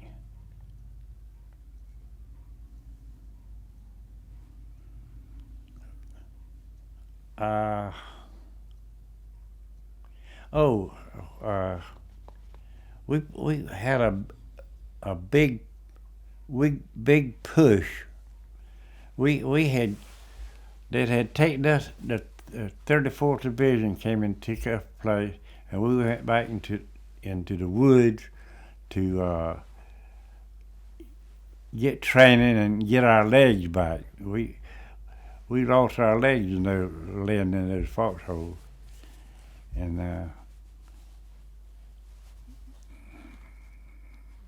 what did I? You were telling me about the big breakout. Yeah. Oh yeah. Well, we went back and we trained in sleds, and we never used them. It had a sled. Hank pulled a sled, and had had 6 sleds on this, following this track, and 6 following that track. And when they figured they'd have to run over some mines, you know, so they was, I don't know whatever happened to that. You never used it? No, we did in training.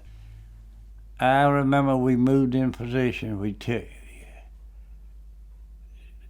34th Division had taken our place while we were back training, and then when we came back up, we took their place where we were.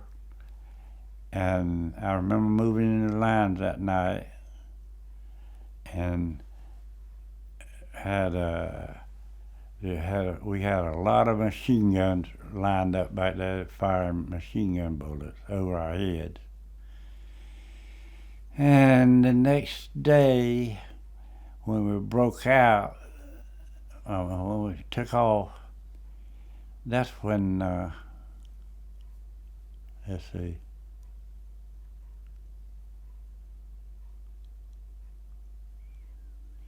that's when I stepped on that mine. During the breakout? Yeah, when, no, yeah, because I got off a track and stepped on this mine, and several boys got hit on that mine. This on the mine that you set off? Mm-hmm. Did it kill anyone?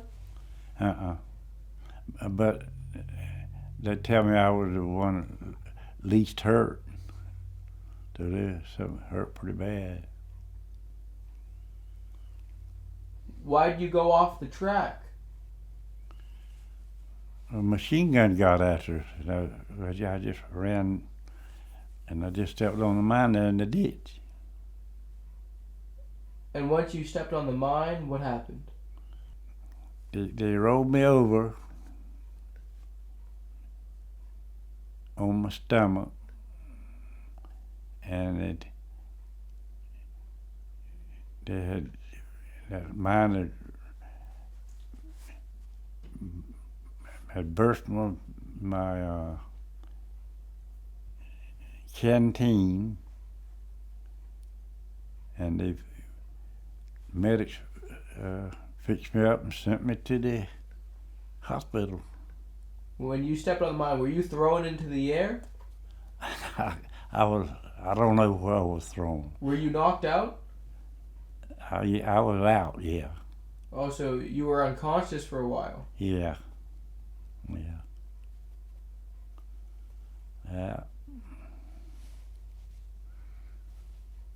And how long were you in the hospital before they sent you back to the front? Well, I went to the hospital on Beachhead for 3 or 4 days, and then they decided that I needed better attention or more attention. So they sent me back down to Naples on the LST. And I was down there 3 or 4 days, and then that's when orders came down that all walking wounded had to come back up there, and I was walking wounded, so I went back up there. I went back up, and the guy met me at the dock.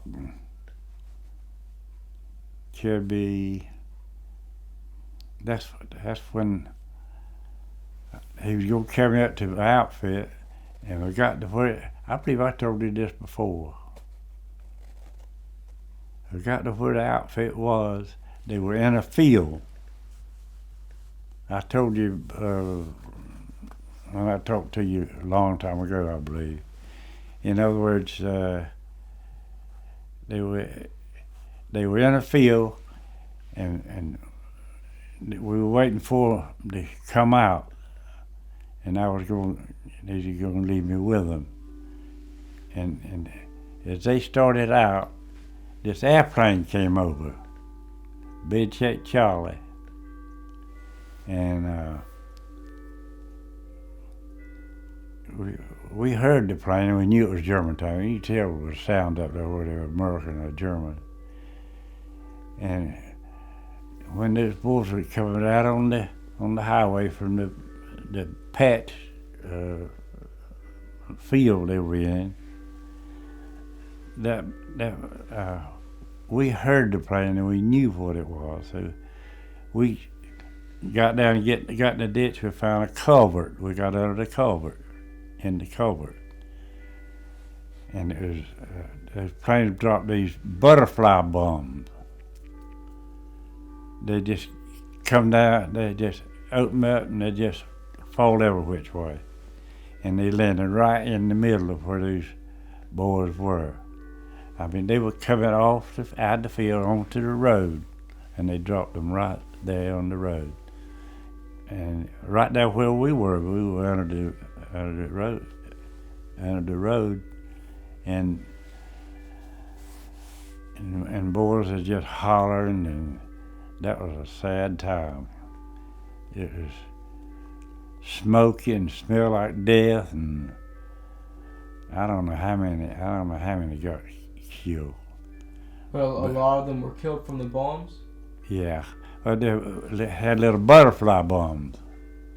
The bomb opened up and had little bombs come out of the big bomb. How close did they get to you? Well, we were under the culvert. It was, we felt it. In fact, there were three of us, and the guy on the outside, he was knocked unconscious. They had to get him straightened out so he could get out. And I said, you got to get out and help these boys. They were hollering. Oh, they were calling for mama and everybody. They were caught right in the middle of it. And I said, we got to get out and help those boys. And I remember I called out as a medic there with one of the boys. I said, you want me to help you? He said, yeah. I said, he said, help me put him on the stretcher, on his stomach. He was hitting the back. And I put him on his stomach.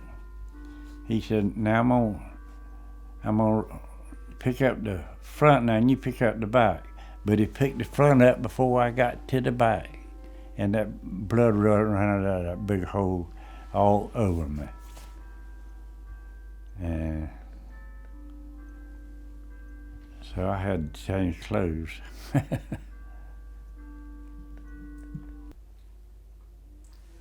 What life advice do you want to give to future generations? I think future generations should be more tolerant of people and not be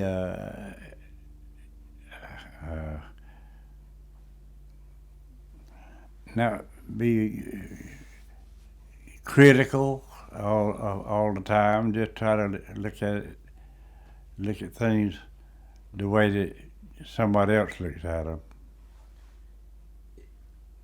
If you were to give me some wisdom for my life, what would you tell me? I would say stay on the right side of the road and get your nap, get your sleep at night, and stay away from mean girls, and drink a lot of water. What would you want to say to all the men who were killed overseas in World War II? What would I want to say to them? I would want to say that I and what was left of us did the best we could, and we got the best peace that we could have possibly gotten at the time. Are you afraid of death, Mr. Suggs? I try not to be. I know it's going to happen.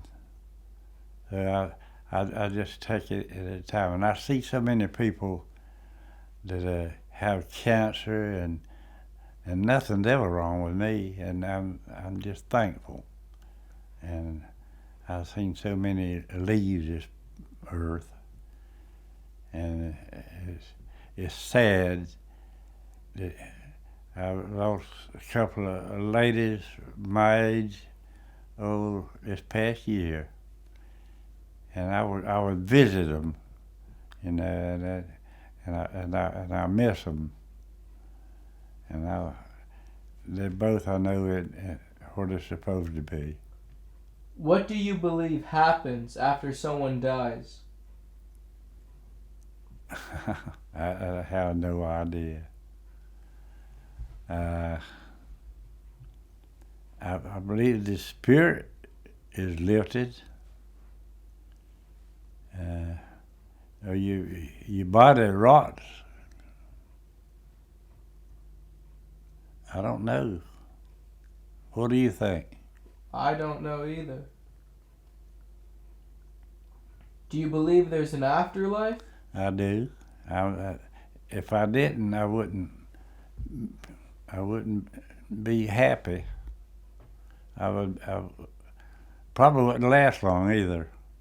Do you believe there's a higher power, like a God? Yes, I do. I sure do.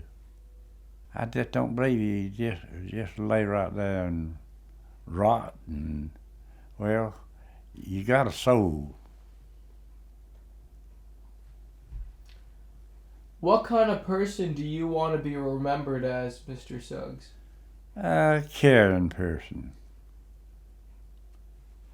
A helpful person. And I seem to have that around here. Well, I have feelings for the underdog. I always have had.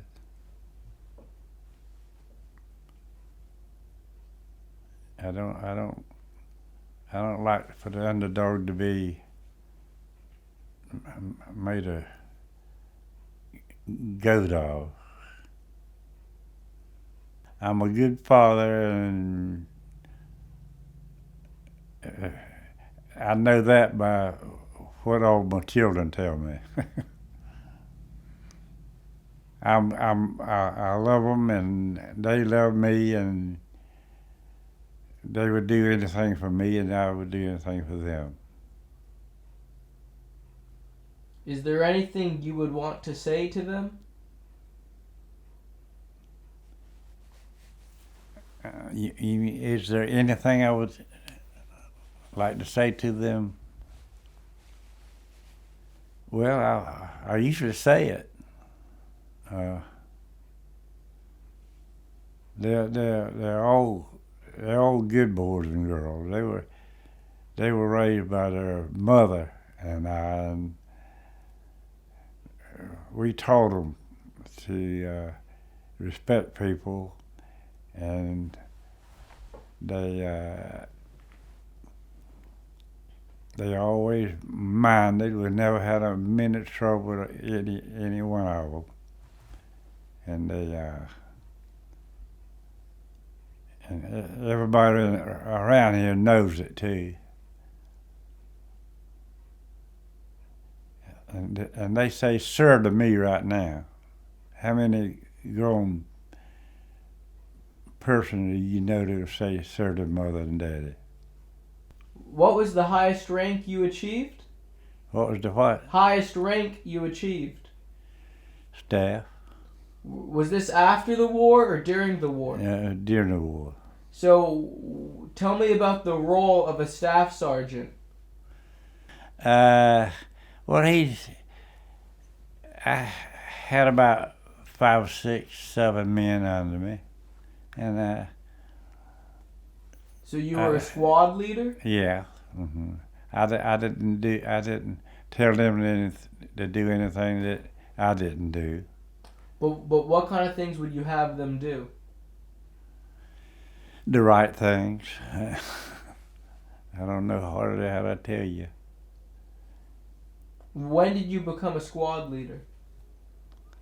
I became a squad leader just before the war ended. I was up for it. I did. I tell you the truth. I had 5 years of education, and I had a chance to go to OCS. OCS, yeah, but I turned it down. I didn't want to be an officer. Why not?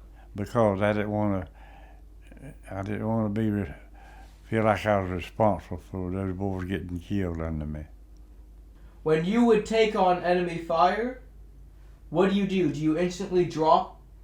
When I take fire, yes. No matter what, no matter where you are, you drop? Yeah, well, I guess so. I drop. When you came home, did you have difficulty adjusting to civilian life? Little bit. It was close to Christmas, and I didn't like the firecrackers going off around me. I didn't like that. So I stayed in a lot. Did other loud noises bother you? No, not unless it sounded like a shot. Did you have nightmares after the war? Kind of, some of them, yes. I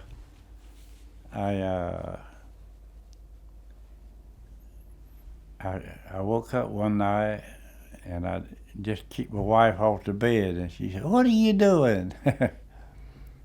I was getting away, and then another night I woke up with my knees about to kill me, and she said, "Raymond," said, "You know what you did?" I said, I jumped. He said, "You did. You got on the end of the bed and you just jumped right on your knees." And I said, "Well, that's the reason for their hurting."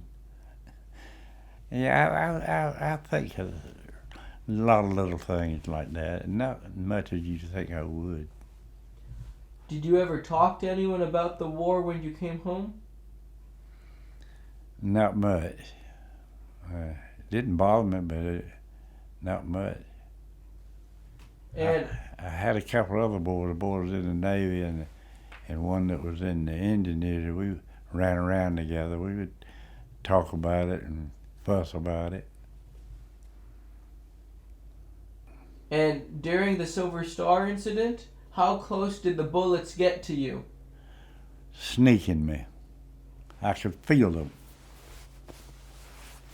I was just that one of them scraped my helmet, and I had my head down, and I don't know. I just you can feel them. What are your memories of the Screaming Mimes? What were they? They were a 6-barrel mortar, and they would sling them out, and when they slung them out, they would make these god-awful sounds, this eerie sound. And it was a 6-barrel mortar. You hear them wind up back there. We didn't like to hear them. They were eerie. That's all I can tell you about them, except they'll kill you. And what are your memories of the Anzio Annie? I never did see it, but I heard it, felt it. I mean, it was. What was it? It's a big railroad gun, great big gun. They pull it up there and fire that thing. So after the breakout of Anzio, you stepped on a landmine. And talk to me about the pain that you felt after. I didn't feel a lot of pain. They put a sulfanilamide stuff on me and sent me on, put me on a stretcher, carried me to the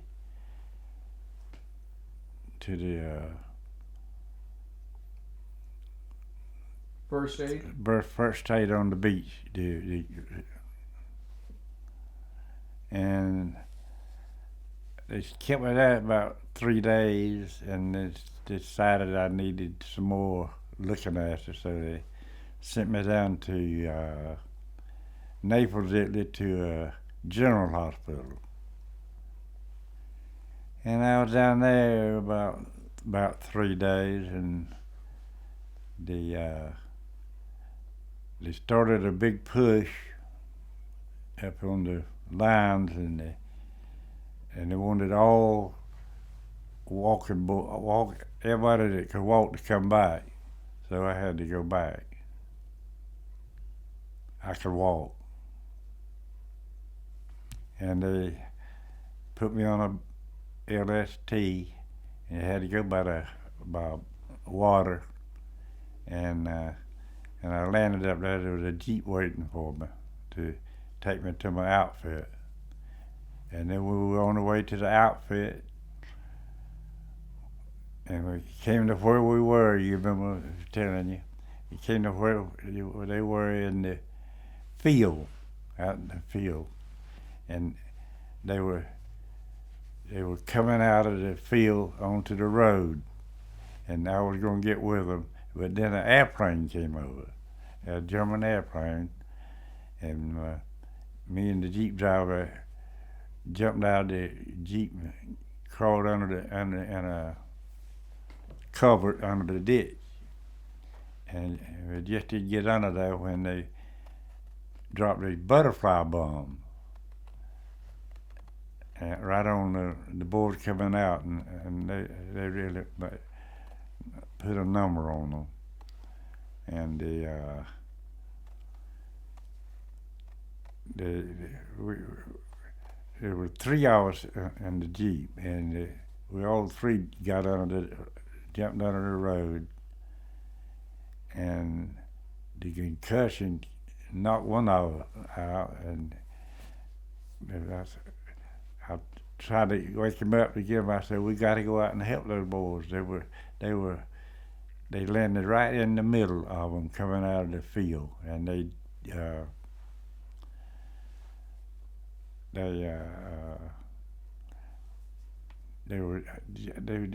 just clobbered them, and the boys were hollering everywhere. Medics, mama, and anybody that would help them.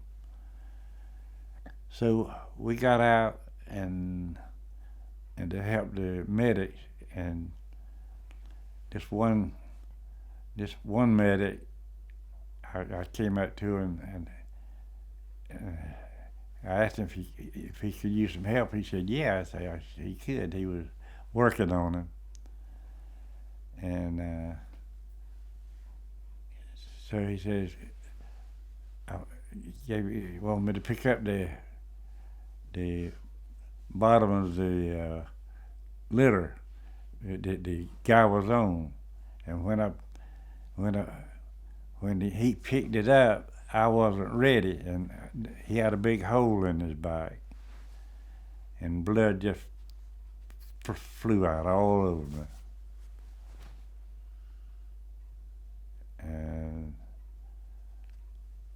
And what? Did you end up carrying him, though? Huh? Did you end up carrying the wounded man? Did I want to Did you end up carrying the wounded man? Yeah, I helped him. I was already bloody. Carried him to the place for they could work on him. He had a big hole in his back. And what was a butterfly bomb? Butterfly bomb was it's a big bomb that hold the butterfly bomb. They drop the big bomb, and it open up, and all these butterfly bombs will come down. There are a lot of little bombs. The big bomb is the butterfly bomb, and they could tear you up. And how many of the men would you say were hit? Lord, I don't have any idea, but there were a lot of them hollering. See, those butterfly bombs cover a pretty good territory,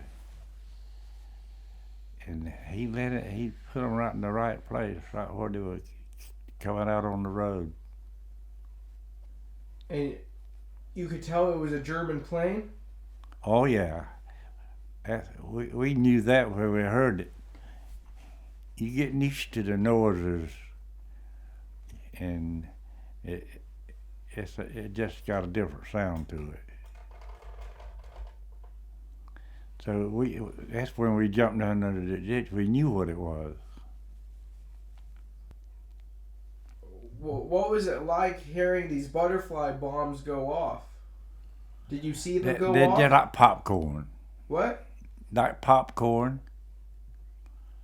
And no, I was out of the road. I didn't see them. I heard them. I knew what they were. I'd seen them before. And what were I mean, you'd seen the butterfly bombs before? I had seen them once before. What happened then?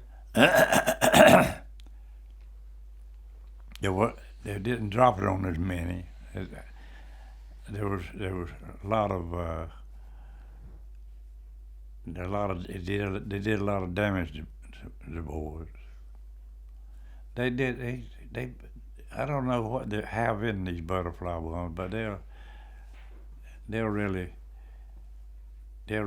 knock you out. They're more or less wounded. They knock a hole in you. I don't know what they have in them. So describe to me, I mean, if bombs were going off, what made you decide to want to help people? I was under the cover when the bombs went off, when they dropped the bomb. And then when I got out, the medics was already there, and I helped them. And there were a lot of boys in there hollering and crying and calling for mama and everybody else. There were a lot of boys got hit there. We were street fighting, and we this guy went around the corner and they bumped into this guy, and they pulled back, and it was a big German, and he fired, and he jumped back around the corner, and then he heard him hit. He fell, and he had shot him. He had shot him right over the eye, and it come out the back of his head.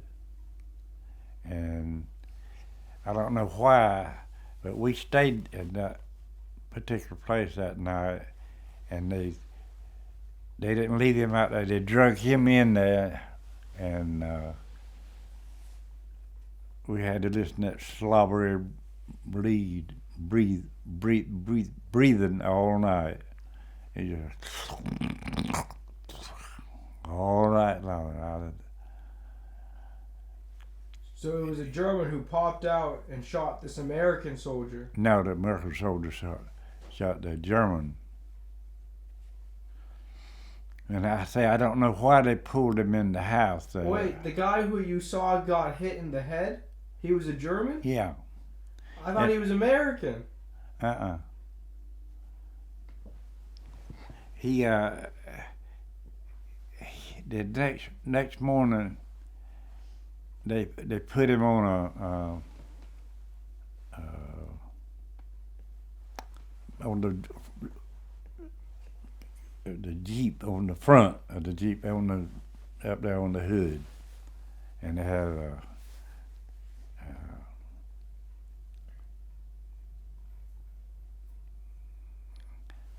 had they had something for him to lay on, and I left. I saw him. He was driving off down the road. They carried him to a medic, I imagine. And Mr. Sugg, a lot of the veterans who I spoke to, who were in the infantry, movies, they like to portray, the enemy soldiers. Movies like to portray the enemy soldiers as being open targets, moving around. They're just like us. They didn't want to get hit, right? So they would be hunkered down. But I guess what I want to know, when you would be firing your rifle at the enemy, are you usually firing in a general area, or are there times that you... Most of the time, a general area where the shots are coming from. Or sometimes you see them. You look up, or if you get a chance to take a peek and see what's going on, and then drop back down right quick, like. How long would you say you look up before you drop down? Just as quick as I can get my head back down. It's right fast. Is it actually common to have time to put a bead on the enemy, or you don't have time to do that usually? Sometimes if you see him and he doesn't see you, you have time. When you're moving through a town, don't you feel that a sniper has a bead on your head? Yeah, sure did. I would be so petrified knowing that wherever I go, there might be a German shooting at your head. Is that what you felt? In street fighting, we tried to go down this street, and the guys going down the other street over there, they're watching over here, and these are watching over here. That's the way it works. You can't see them from the same side. You watch for your buddies, and when you start firing, he knows the hide. Did you ever go to any of the 3rd Division reunions after the war? Why not? I just never. I was so busy enjoying civilian life, I forgot about it. Would you consider going next year? I don't know. No, because it's different. I know a boy from here that was in the 3rd Division after. He was in the 3rd Division a long time after the war was over, and he goes to them, and the 3rd Division is not the same. It's, in fact, I think they got a different regiment in them. I don't know. Now, Mr. Sugg, when you were in World War II, you had to see things that no one should have to see ever, and you had to do things that no one should ever have to do. But when you look at the state of affairs today, does it make you upset, Yeah. It makes you feel like it's little worth it for what you did. You really feel that?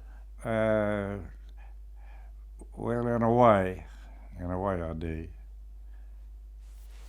But I know how situations are, and people's ideas change, and it's just human nature. But you feel all those guys who died, it was just it's just. Because it feels like a lot of them have been forgotten about. Yeah. Like a lot of people can't even tell you when World War II was. I can't even tell you if there was a World War II. It is. I taught history and I taught algebra too, but I taught history, and I was talk about Hitler, and some of them never heard of Hitler. I just felt like it was just useless. As someone, like yourself who has skin in the game, Mm-hmm. who actually bled, and fought, I just... And talk about Hitler, and they've never heard of it. And it was not 10 years after the war either. I don't know. When American soldiers, Mm-hmm. was it more common for you to see them getting hit by small arms or artillery fire? I would think artillery fire. Because they are more involved in the artillery. They whole outfits get clobbered by artillery. I believe artillery. Would there be guys who would be running around during artillery fire? Well, if they didn't, or not during the artillery fire, unless they were in a bad position to begin with and trying to get a better position. That's the way it was with us. If you were in a pretty good position, you stayed there. And I remember one time we were in a chicken yard, and the artillery started falling in, and I crawled in one of those chicken houses. Well, that wouldn't have helped me a bit, but I did. I felt like I was a little safer, but it worked out. It didn't splatter, but it was one. If you have a little cover, you feel like you're a little safer. Did you feel that you were going to get killed overseas? I didn't know. I did. If I felt like if it was my time to go, I was going. I mean, I've heard stories where guys would tell other... Have a premonition? Yeah. Mm-hmm. No. Did anyone have a premonition and tell you about it and it happened? Well, no. But seemed like the boys that were married and had children, babies back home, they were more careful, and it seemed like they were more out to get killed. I don't know why, because they were too careful, I guess. So the guys who had wives and kids back home were oftentimes the ones who were killed. Mm-hmm. That's sad. Yeah, yes it is. Did you have to visit any of the families after the war? Did I what? Visit any of the families? Yeah. I wrote a lot of them. I wrote a boy in California. He was a lieutenant. I forgot what his name is, but I heard from him for a long time. No, I'm saying the men who were killed. Did you have to visit any of the families? No, but I called them. I didn't get to visit them. I called them. Or what would you tell them? I'd just tell them what a good soldier he was, and he was doing his duty, and he was doing just like the rest of us were doing. Thank you for your time and thank you for your service.